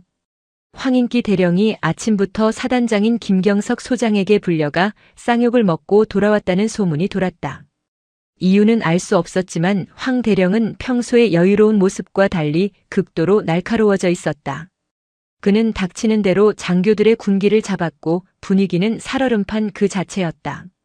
하은정은 식당에서 묵묵히 그릇을 닦으며 불길한 예감에 휩싸였다. 투서가 돌고 내가 비공식 내사를 시작한 것이 김경석 사단장의 귀에까지 들어간 것일까? 아니면 단순히 내부 기강을 잡는 것일까? 혹은 이선우가 배신했나? 그날 밤 자정을 조금 넘긴 시간. 하은정은 약속대로 식당 뒤편의 어둡고 습한 보일러실에서 이선우 소령을 기다렸다. 기계 돌아가는 소리 외에는 아무 소리도 들리지 않았다. 낡은 보일러의 기름 냄새가 코를 찔렀다. 약속한 시간이 한참 지났지만 이 소령은 나타나지 않았다. 그가 배신했나? 아니면 황인기 대령에게 잡힌 건가? 그때 보일러실 문이 끼익 소리를 내며 열렸다. 이선우 소령이 아니라 박주환 병장이었다. 그는 공포에 질린 얼굴로 숨을 헐떡이며 거의 기다시피 들어왔다. 아주머니. 아니 큰일 났습니다. 이 소령님이 잡혀갔습니다. 하은정의 심장이 차갑게 내려앉았다. 누구한테? 똑똑히 말해. 황 대령님 직속 부관이랑 헌병대 애들입니다. 조금 전에 이 소령님 관사로 쳐들어가서 지금 연대 본부 의무실 뒤편에 있는 폐창고로 끌고 갔습니다. 거기가 원래 말 안 듣는 애들 잡아다 족치는 곳입니다. 황인기 대령이 먼저 손을 쓴 것이다. 이선우 소령이 자신을 배신할 것을 직감했거나 혹은 하은정의 존재 자체를 눈치챘을 수도 있었다. USB는 이 소령님이 가지고 있었나? 모르겠습니다. 하지만 그 사람들이 이 소령님 관사를 샅샅이 뒤지는 걸 봤습니다. 분명 장부를 찾으려는 걸 겁니다. 하은정은 이를 악물었다. 여기서 이선우 소령을 잃으면 모든 증거가 사라진다. 박일병의 죽음은 영원히 묻히고 자신 역시 신분이 발각되면 무사하지 못할 것이다. 박 병장, 지금 당장 부대 밖으로 나가. 수단 방법 가리지 말고 공중전화를 찾아. 내가 주는 번호로 전화해서 딱 한마디만 해. 태풍. 적색경보. 외울 수 있나? 네. 태풍. 적색경보. 그들이 누구냐고 물으면 배연이라고만 전해. 그리고 절대 부대로 복귀하지 말고 근처 민가에 숨어 있어. 이건 자네를 살리기 위한 마지막 명령이다. 박주환 병장은 울음을 삼키며 어둠 속으로 사라졌다. 그 번호는 최진우 준이의 비상 연락망이었다. 적색 경보는 작전 중 노출, 즉각적인 무력 개입이 필요하다는 최악의 신호였다. 하은정은 보일러실 구석에 있던 녹슨 쇠 파이프 하나를 집어들었다. 그리고 식당을 나섰다. 칠흑 같은 어둠 속 연대 본부 건물로 향하는 그녀의 걸음은 더 이상 배연희의 것이 아니었다. 그것은 적진을 향해 침투하는 육군 수사단장의 걸음이었다. 연대 본부 의무실 뒤편 폐창고. 낡은 철문 틈으로 희미하게 불빛이 새어나오고 있었다. 그녀는 창문 틈으로 안을 엿보았다. 이선우 소령은 속옷 차림으로 의자에 묶인 채 피투성이가 되어 있었다. 황인기 대령이 직접 그의 멱살을 잡고 고함을 치고 있었다. 개새끼가. 이선우. 내가 널 어떻게 믿었는데. 내년이 감히 날 배신해. 장부가 어딨어. 말해. USB 어딨냐고. 이 소령은 입술이 터져 피를 흘리면서도 경멸의 눈빛으로 황 대령을 바라봤다. 당신. 살인자야. 내가 죽어도 당신 용서 못해. 이 새끼가 아직도 정신을 못 차렸네. 황 대령이 옆에 있던 헌병에게 눈짓했다. 헌병이 물이 가득 담긴 주전자를 들고 다가왔다. 그 순간 하은정은 창고의 낡은 철문을 온몸으로 들이받아 열고 안으로 뛰어들었다. 멈춰. 창고 안의 모든 시선이 그녀에게 쏠렸다. 황인기 대령, 그의 부관, 그리고 헌병 2명. 그들은 식당에서 일하는 배연이가 왜 여기에, 그것도 쇠 파이프를 든 살기등등한 모습으로 나타났는지 이해하지 못했다. 저 미친년이 여기가 어디라고 기어들어와. 황 대령의 부관이 그녀에게 다가왔다. 하은정은 지체하지 않았다. 그녀는 자신에게 접근하는 부관의 무릎 관절을 쇠 파이프로 정확하게 내리찍었다. 억소리와 함께 부관이 쓰러졌다. 황인기 대령의 눈이 경악으로 물들었다. 너, 정체가 뭐야? 하은정은 쇠 파이프를 고쳐 잡았다. 황인기 대령, 당신을 불법 감금 및 폭행, 살인 교사 혐의로 내가 직접 체포하겠다. 저 미친년을 당장 잡아. 황 대령의 고함에 헌병 2명이 군용 대검을 뽑아들고 그녀에게 달려들었다. 식당 아주머니의 작업복을 입은 그녀와 군복을 입은 헌병들의 필사적인 사투가 좁은 창고 안에서 벌어졌다. 하은정은 훈련된 살인 병기였다. 헌병 2명은 군에서 정식으로 특공 무술을 배운 최정예 요원들이었지만 쇠 파이프 하나를 든 중년 여성에게 속수무책으로 당했다. 그녀의 움직임은 군더더기 없이 빠르고 정확했다. 대검을 든 손목을 꺾어 무력화하고 명치를 팔꿈치로 가격했다. 그녀는 급소와 관절을 정확하게 노렸다. 2명의 헌병이 신음하며 바닥에 쓰러지는 데는 1분도 채 걸리지 않았다. 황인기 대령은 이 비현실적인 광경에 완전히 압도당했다. 그는 떨리는 손으로 허리춤의 권총을 뽑아들려 했다. 움직이지 마. 움직이면 쏜다. 쏴. 하은정이 쇠 파이프를 든 채 그에게 천천히 다가갔다. 쏠 수 있으면 쏴봐, 황인기 대령. 여기서 날 쏘면 넌 이제 살인 교사가 아니라 현행범 살인자가 되는 거야. 내 뒤를 봐주는 김경석 사단장도 유태진 군단장도 널 감당하지 못하게 될걸. 네. 내가 그걸 어떻게 해. 황 대령의 손이 권총 손잡이 위에서 멈췄다. 그의 이마에서 식은땀이 폭포수처럼 흘러내렸다. 그는 깨달았다. 이 여자는 단순한 식당 아줌마가 아니다. 처음부터 자신을 노리고 들어온 정체를 알 수 없는 적이었다. 이소령, 괜찮나? 하은정이 묶여있는 이선우 소령에게 물었다. 이소령은 고통 속에서도 고개를 끄덕였다. USB는 괜찮아. 내가 찾을 테니. 바로 그때였다.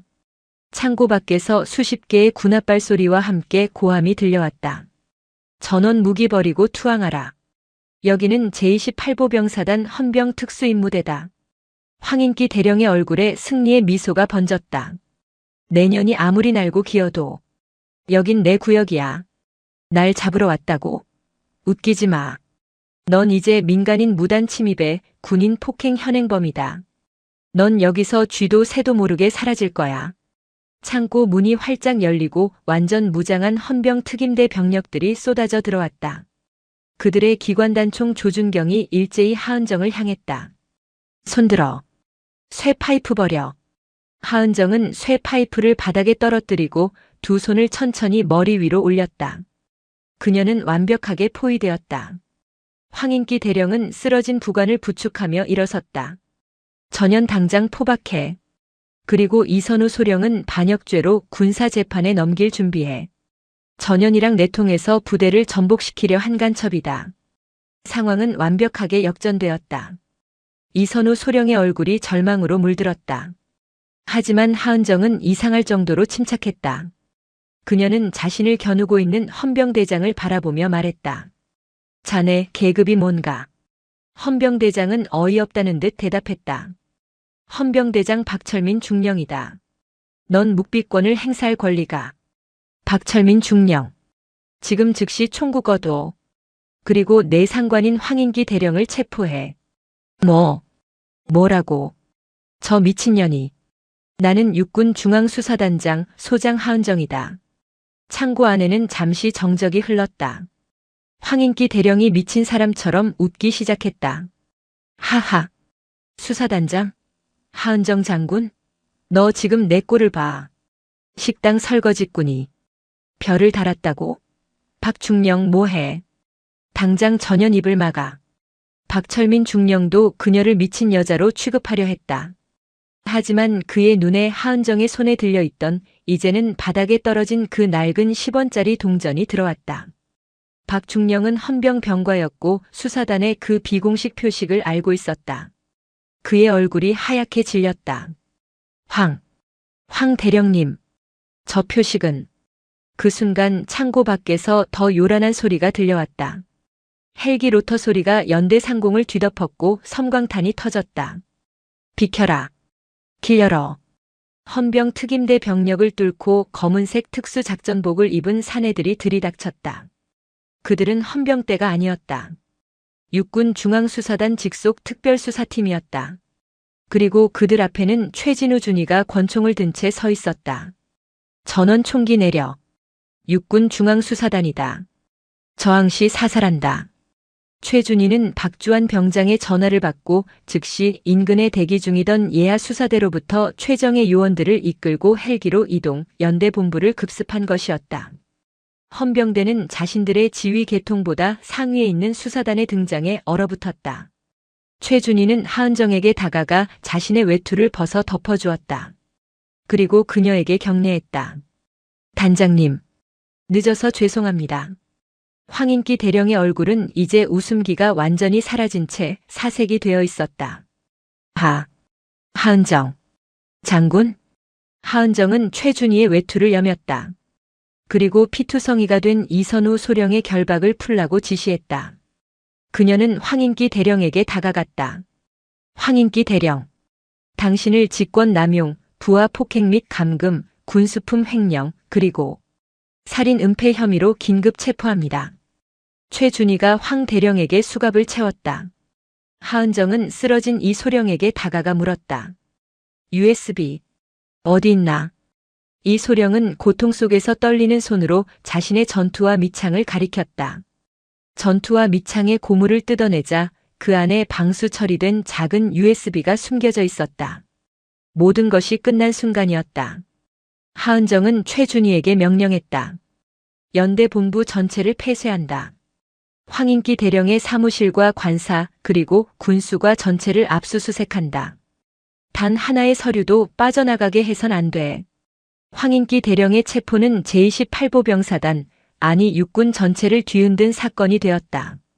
최전방 현역 연대장이, 그것도 육군 수사단장이 직접 위장 잠입하여 현행범으로 체포했다는 사실은 전무후무한 일이었다. 하은정은 연천의 임시수사본부에서 밤샘 조사를 지휘했다. 이선우 소령이 넘긴 USB는 스모킹건이었다. 그 안에는 황인기 대령이 지난 몇 년간 유태진 군단장의 사촌이 운영하는 유령회사와 거래하며 빼돌린 군수품 내역과 자금 흐름, 그리고 박일병 사망 당일의 대화 녹음 파일까지 고스란히 담겨 있었다. 황인기 대령은 모든 것을 부인했지만 녹음 파일 앞에서 무너졌다. 하지만 그는 마지막 발악을 했다. 이건 나 혼자 한 게 아니야. 김경석 사단장님도 알고 계셨어. 아니, 이 모든 건 제5 군단장 유태진 장군님의 지시였어. 하은정, 당신이 감당할 수 있을 것 같아? 당신 별 2개짜리가 별 3개짜리 군단장님을 칠 수 있을 것 같냐고. 하은정은 차가운 눈으로 그를 바라봤다. 그건 내가 걱정할 일이 아니야. 황 대령, 당신은 당신의 죄값만 치르면 돼. 문제는 지금부터였다. 하은정은 김경석 사단장에게 공식적으로 수사 협조를 요청했다. 김 사단장은 전화를 받자마자 고성을 질렀다. 하 장군, 지금 뭐 하자는 짓이야? 내 부대 연대장을 내 허락도 없이 수사단장이 위장 잠입해서 체포해. 이건 명백한 월권이고 지휘 계통을 무시한 하극상이야. 김경석 장군, 하극상은 당신 부하가 저지른 짓이지. 살인 은폐와 횡령 말이야. 그리고 난 당신의 허락을 받을 필요가 없어. 육군 중앙수사단은 육군 참모총장 직속 기관이니까. 당신, 지금 유태진 군단장님께 정면으로 도전하겠다는 건가? 당신 군 생활 오늘로 끝난 줄 알아. 후회하게 될 거야. 전화가 끊겼다. 김경석 사단장과 유태진 군단장의 압력은 즉각적이고 거대했다. 육군 본부의 거의 모든 부서에서 수사단의 활동에 제동을 걸기 시작했다. 수사 예산이 동결되었고 파견 인력들이 원대 복귀하라는 압박을 받았다.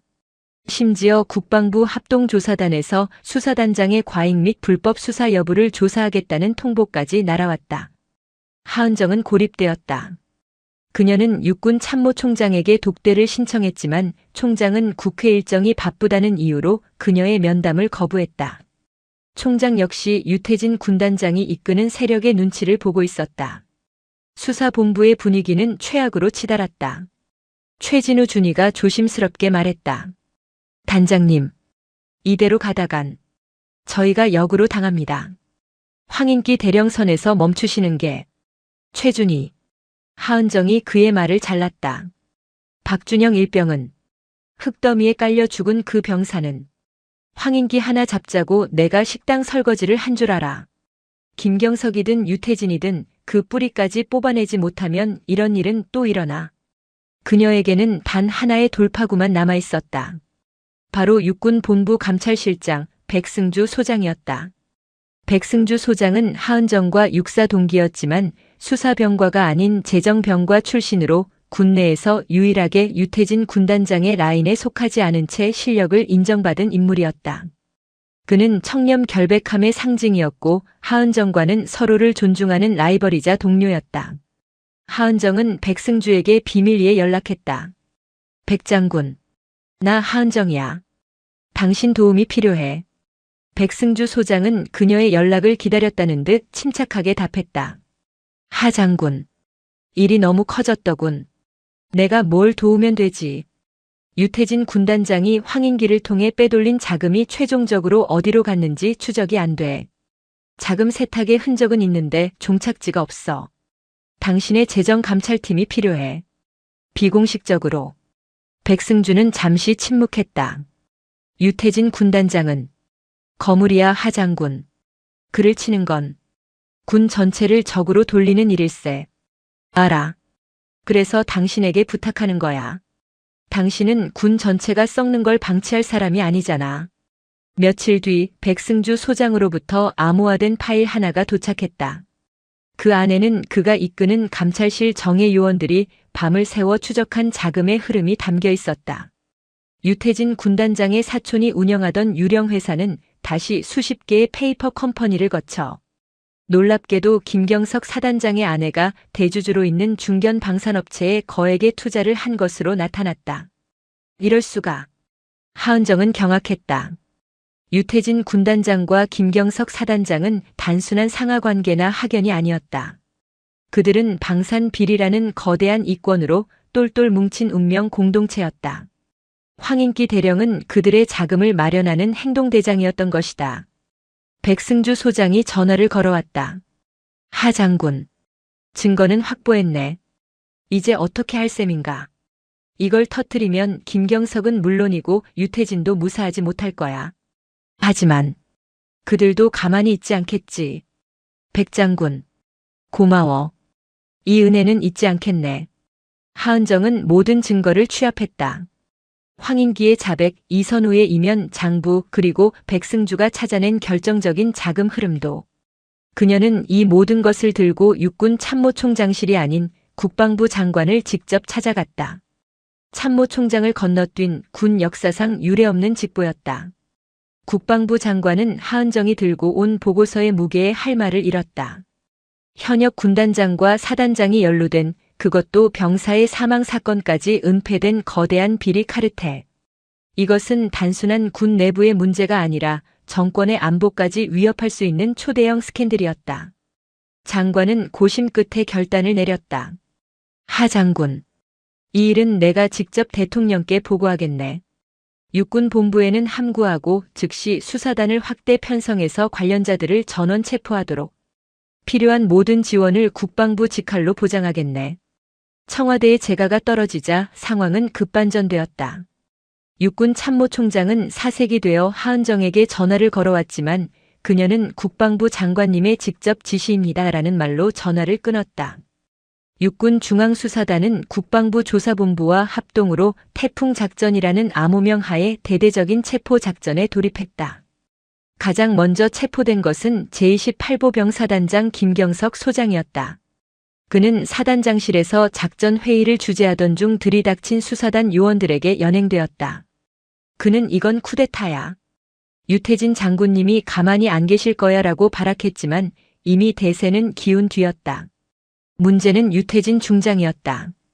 그는 대한민국 최전방을 책임지는 제5군단의 군단장이었다. 현역 삼성 장군, 그것도 군단장을 그의 지휘소에서 체포한다는 것은 군사적 위험까지 감수해야 하는 일이었다. 하은정이 직접 체포팀을 이끌고 경기도 포천의 군단장실로 향했다. 군단 청사는 이미 수사단 병력에 의해 외부와의 연락이 차단된 상태였다. 군단장실 문을 열고 들어서자 유태진 중장은 놀랍게도 아주 평온한 얼굴로 그녀를 맞이했다. 그는 자신의 책상에 앉아 갓 뽑은 원두커피 향을 맡으며 하은정을 바라보았다. 하은정 장군. 드디어 여기까지 왔군. 내 부하들을 싹쓸이한 것도 모자라서 이제 이 군단장까지 잡으러 오셨나. 그의 목소리는 차가웠지만 당황한 기색은 없었다. 유태진 중장. 군수품 횡령 및 직권 남용, 뇌물수수 혐의로 긴급 체포합니다. 변명은 군사법정에서 하십시오. 유태진 중장은 커피잔을 탁 소리나게 내려놓았다. 체포? 좋아. 그런데 하 장군, 자네는 지금 아주 큰 실수를 하고 있는 걸세. 자네가 지금 무너뜨리고 있는 게 뭔지 알아? 이건 단순히 돈 몇 푼 해먹은 장군들의 비리가 아니야. 이건 이 군대를 지탱하는 질서일세. 질서라고. 그 질서 때문에 병사들이 죽어나갔어. 전쟁에선 더 많이 죽어. 자네 같은 이상주의자 때문에 군 전체가 무너지는 걸 보느니 차라리 내가 먼저 자네를 쏘는 게 나을지도 모르겠군. 유태진 중장이 책상 서랍을 여는 듯 했다. 수사 요원들이 일제히 그에게 총구를 겨누었다. 군단장님, 부질없는 짓입니다. 유태진 중장은 피식 웃더니 서랍에서 믹스커피 한 봉지를 꺼냈다. 농담이야. 내가 이 자리까지 어떻게 올라왔는데 고작 그런 짓으로 끝내겠나. 좋아 가지. 하은정 장군. 하지만 명심하게.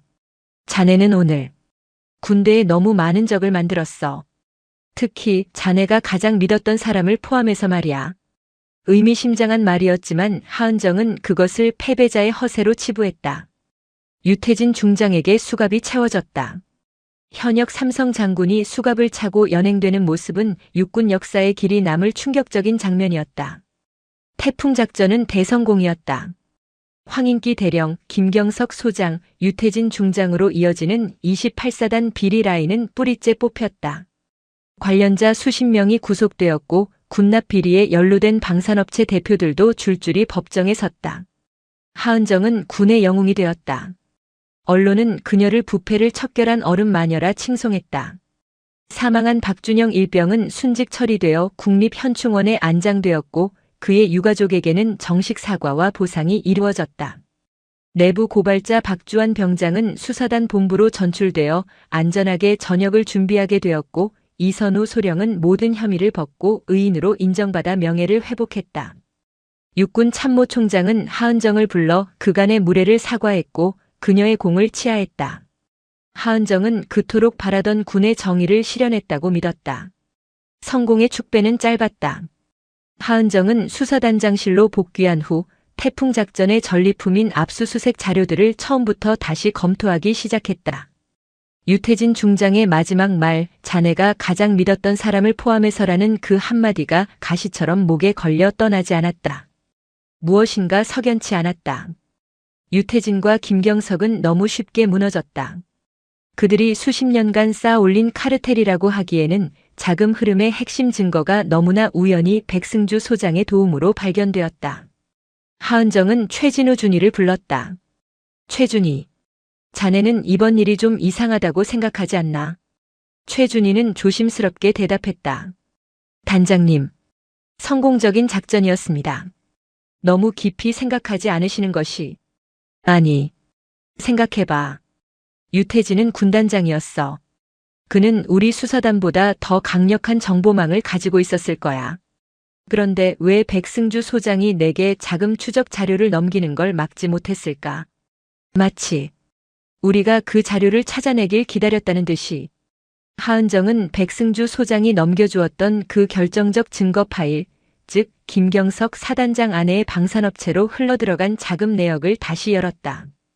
그녀는 이번엔 수사단의 사이버 포렌식 팀을 동원해 그 파일의 원본을 추적했다. 며칠 뒤 충격적인 결과가 나왔다. 그 파일은 백승주 소장의 감찰실에서 생성된 것이 아니었다. 파일의 최초 생성지는 놀랍게도 유태진 군단장과 가장 적대적인 관계에 있던 또 다른 삼성 장군 제3야 전군 사령부 작전참모부장 이철의 중장의 사무실 컴퓨터로 위장되어 있었다. 하지만 그조차도 페이크였다. 원본 IP를 역추적하고 삭제된 로그를 복원하자 모든 데이터는 단 한 곳을 가리키고 있었다. 육군 본부 감찰실장 백승주 소장의 개인 보안 서버였다.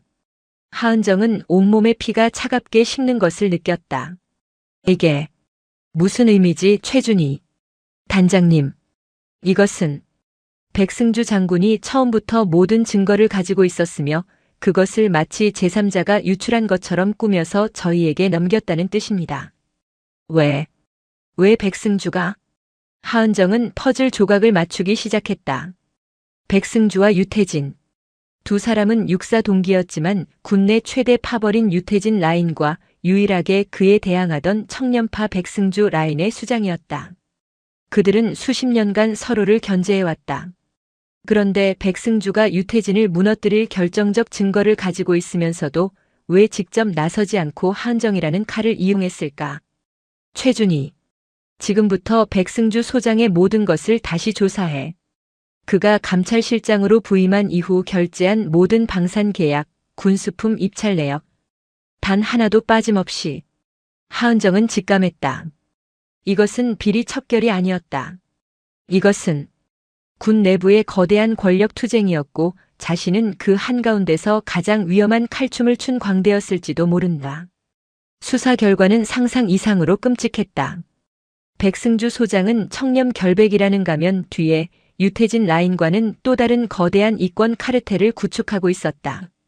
유태진이 구식의 건설과 자재 비리에 집착했다면 백승주는 훨씬 더 교묘하고 거대했다.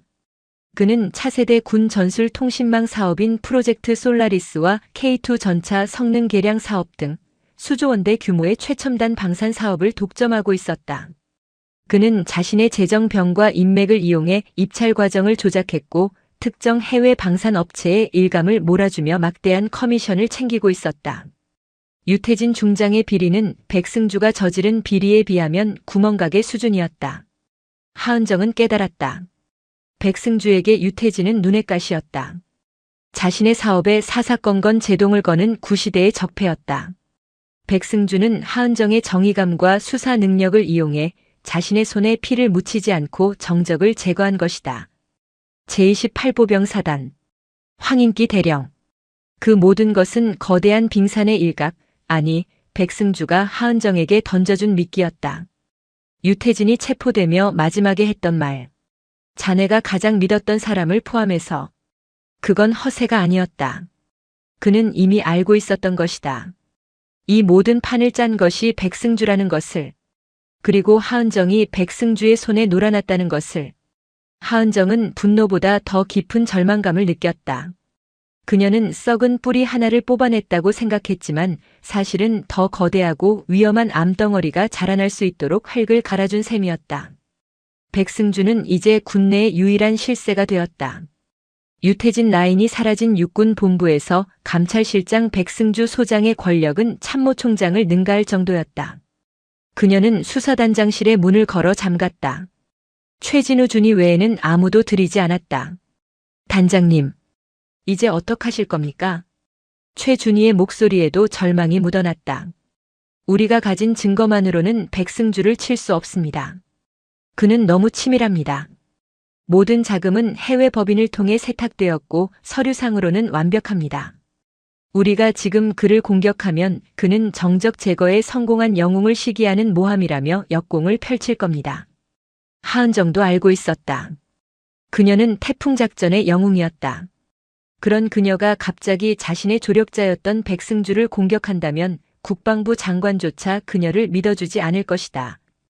오히려 군내 분열을 조장했다는 이유로 그녀가 먼저 경질될 터였다. 백승주는 완벽한 함정을 팠다. 그는 하은정을 영웅으로 만들어주는 동시에 그녀가 다시는 자신을 공격할 수 없도록 조력자라는 족쇄를 채웠다. 단장님. 백승주 소장이 단장님을 저녁 식사에 초대했습니다. 태풍 작전의 성공을 축하하는 자리라면서요. 하은정은 차갑게 웃었다. 승자의 만찬이었다. 가지. 당연히 가야지. 최준희. 우리가 가진 백승주 관련 자료 전부 백업해서 내 개인 보안 클라우드에 올려둬. 내가 만약 잘못되면 자네가 이걸 들고 언론으로 가. 단장님.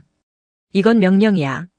그날 밤 하은정은 군복이 아닌 검은색 정장을 입고 약속 장소로 향했다. 그곳은 군 시설이 아닌 서울 시내의 한적한 고급 한정식집의 밀실이었다. 백승주 소장이 평온한 미소로 그녀를 맞이했다. 하 장군. 정말 수고 많았네. 자네 덕분에 육군이 10년 묵은 체증을 씻어냈어. 백 장군. 당신의 도움이 없었다면 불가능했을 거야. 특히 그 결정적 증거 말이야. 하은정이 잔을 받으며 그의 눈을 똑바로 쳐다봤다. 백승주는 미소를 거두지 않았다. 그저 정의가 이기길 바랐을 뿐일세. 정의라. 하은정이 잔을 내려놓았다. 당신이 말하는 정의가 도대체 뭔가? 유태진이 사라진 자리에 당신의 프로젝트 솔라리스가 들어서는 건가? 백승주의 눈빛이 순간 차갑게 변했다. 하지만 그는 이내 다시 웃었다. 하 장군. 너무 많이 알려고 하는 건 몸에 좋지 않아. 자네는 부패 척결의 영웅으로 남는 게 좋아. 그게 자네에게도 나에게도 최선이야. 내가 만약 그걸 거부한다면. 하 장군. 백승주가 몸을 앞으로 숙였다. 자네가 위장 잠입했던 제28사단 식당. 거기 조리장 기억나나? 그 사람이 어제 뇌물수수 혐의로 긴급 체포되었네. 자네가 배연이로 일할 때 식자재를 빼돌린 걸 자네가 묵인해줬다는 진술을 확보했지. 하은정의 손이 멈췄다. 그게 무슨. 그리고 자네가 체포했던 황인기 대령. 그가 진술을 번복했네. 하은정 장군이 자신에게 유태진 군단장의 비리를 불면 살려주겠다고 회유했다는 거야. 이건 명백한 직권 남용이지. 자네가 영웅이 되는 데는 하루가 걸렸지만 추락하는 데는 1시간이면 충분해, 하 장군. 그것은 완벽한 협박이었다. 백승주는 하은정이 배연이로 활동했던 모든 기록을 손에 쥐고 있었고 그것을 조작해 하은정을 범죄자로 만들 준비가 되어 있었다. 날 끌어내리겠다는 건가? 아니, 난 내 동기를 잃고 싶지 않아. 백승주가 다시 부드러운 목소리로 말했다. 난 자네가 필요해. 하은정 장군. 자네의 그 날카로운 칼이 앞으로 나와 함께 새로운 육군을 만드는 데 쓰였으면 좋겠어. 유태진 같은 구시대의 잔재들을 청소하는 데 말이야. 물론 내 프로젝트 솔라리스는 그 새로운 육군의 초석이 될 걸세. 어때? 나와 함께 하지 않겠나?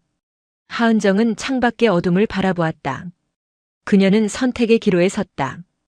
괴물과 손을 잡고 권력을 나눌 것인가 아니면 모든 것을 잃고 괴물에게 잡아먹힐 것인가. 그녀는 천천히 잔을 들었다. 백장군.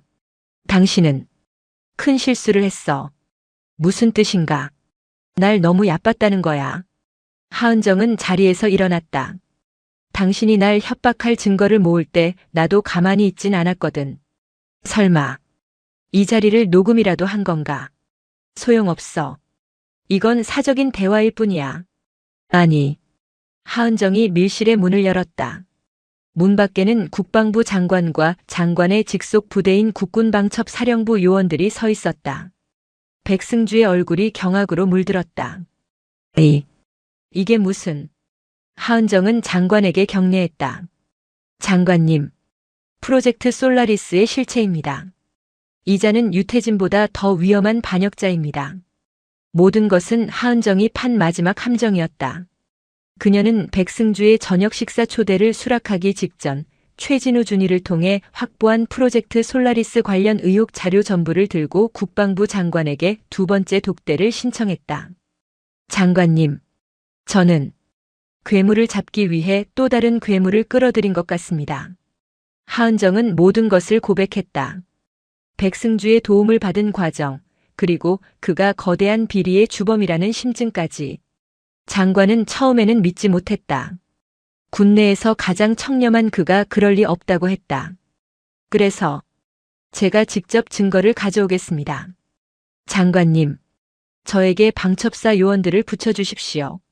오늘 밤 그가 저를 만나 자신의 본색을 드러낼 겁니다. 한정식 집 밀실은 이미 방첩사의 도청 장비로 가득 차 있었다. 백승주가 하은정에게 했던 모든 말, 프로젝트 솔라리스를 인정하고 그녀를 협박했던 모든 내용이 실시간으로 장관의 귀에 들어가고 있었다. 백승주는 그 자리에 주저앉았다. 그는 자신이 하은정을 완벽하게 통제했다고 생각했지만 하은정은 그보다 한 수 위였다. 그녀는 기꺼이 추락할 위험을 감수하고 마지막 도박을 건 것이었다. 백승주 소장. 아니, 백승주 씨. 하은정이 차갑게 말했다. 당신은 군인의 명예를 더럽혔어. 당신의 그 새로운 육군은 감옥에서나 꿈꾸시지. 방첩사 요원들이 백승주에게 수갑을 채웠다. 청렴의 상징이었던 장군의 몰락이었다. 사건은 상상 이상으로 거대했다. 백승주 게이트는 군을 넘어 정계를 강타했다. 프로젝트 솔라리스에 연루된 해외 방산업체와 국내 정치인들까지 수사 대상에 올랐다. 육군은 그야말로 쑥대밭이 되었다. 2명의 삼성 장군 유태진 그리고 백승주의 모함이었지만 결국 연루된 것이 밝혀진 이철희과 2명의 이성 장군 김경석, 백승주의 동시에 구속되는 초유의 사태가 벌어졌다. 육군 참모총장은 이 사태에 책임을 지고 불명예 전역했다. 하은정은 모든 수사가 끝난 후 국방부 장관에게 조용히 전역 지원서를 제출했다. 하 장군. 왜 그만두려는 건가? 지금 육군은 하 장군 같은 사람이 필요해. 차기 참모총장으로도. 장관님. 하은정이 그의 말을 막았다. 저는 수사관입니다. 제 임무는 범인을 잡는 것이었고 제 임무는 끝났습니다. 하지만 저 역시 이번 사태의 책임에서 자유롭지 못합니다. 제가 백승주를 막지 못해 유태진을 잡았고 그 과정에서 군은 너무 큰 상처를 입었습니다. 제 위장 잠입 수사 역시 정당한 절차는 아니었습니다. 그녀는 배연이로 활동하며 불법적인 방식으로 증거를 수집한 자신의 행동을 스스로 용납할 수 없었다. 비록 그것이 더 큰 정의를 위한 것이었다 해도 절차적 정의를 무시한 수사단장은 더 이상 그 자리에 앉을 자격이 없다고 판단했다. 며칠 뒤 하은정 소장의 조촐한 저녁식이 열렸다. 그 자리에는 그녀가 구해냈던 이선 우소령에서 중령으로 진급했다와 박주환 병장 무사히 전역했다. 그리고 끝까지 그녀와 함께한 최진우 준이만이 참석했다. 이선우 중령은 거수 경례를 하며 눈물을 흘렸다. 단장님, 아니 장군님, 평생 이 은혜를 잊지 않겠습니다. 하은정은 군복을 벗고 사복 차림으로 계룡대의 위병소를 나섰다. 그녀는 얼음 마녀로 불렸지만 그녀의 얼굴은 모든 짐을 내려놓은 듯 평온했다. 그녀가 떠난 육군은 대대적인 개혁의 칼바람을 맞았다. 하지만 사람들은 알고 있었다. 그 피비린내 나는 개혁의 시작점에는 자신의 모든 것을 걸고 최전방 식당의 설거지꾼이 되었던 한 여장군의 희생이 있었다는 것을. 하은정의 이름은 군의 역사에 정의라는 단어와 함께 기록되었다. 오늘 이야기 어떠셨나요? 하은정 소장은 우리에게 진정한 용기란 높은 자리에 오르는 것이 아니라 그 자리에서 옳은 일을 하는 것임을 보여주었습니다. 때로는 가장 믿었던 사람이 가장 위험한 적이 될 수도 있지만 정의를 향한 신념만은 결코 배신하지 않습니다. 세상을 바꾸는 건 한 사람의 영웅이 아니라 묵묵히 옳은 길을 걷는 평범한 사람들입니다. 여러분도 오늘 하루 작은 용기를 내어 보시길 바랍니다. 지금까지 들어주셔서 감사합니다. 영상이 재미있으셨다면 구독과 좋아요, 댓글까지 부탁드리고 오늘도 건강하고 행복한 하루 되시길 바랍니다.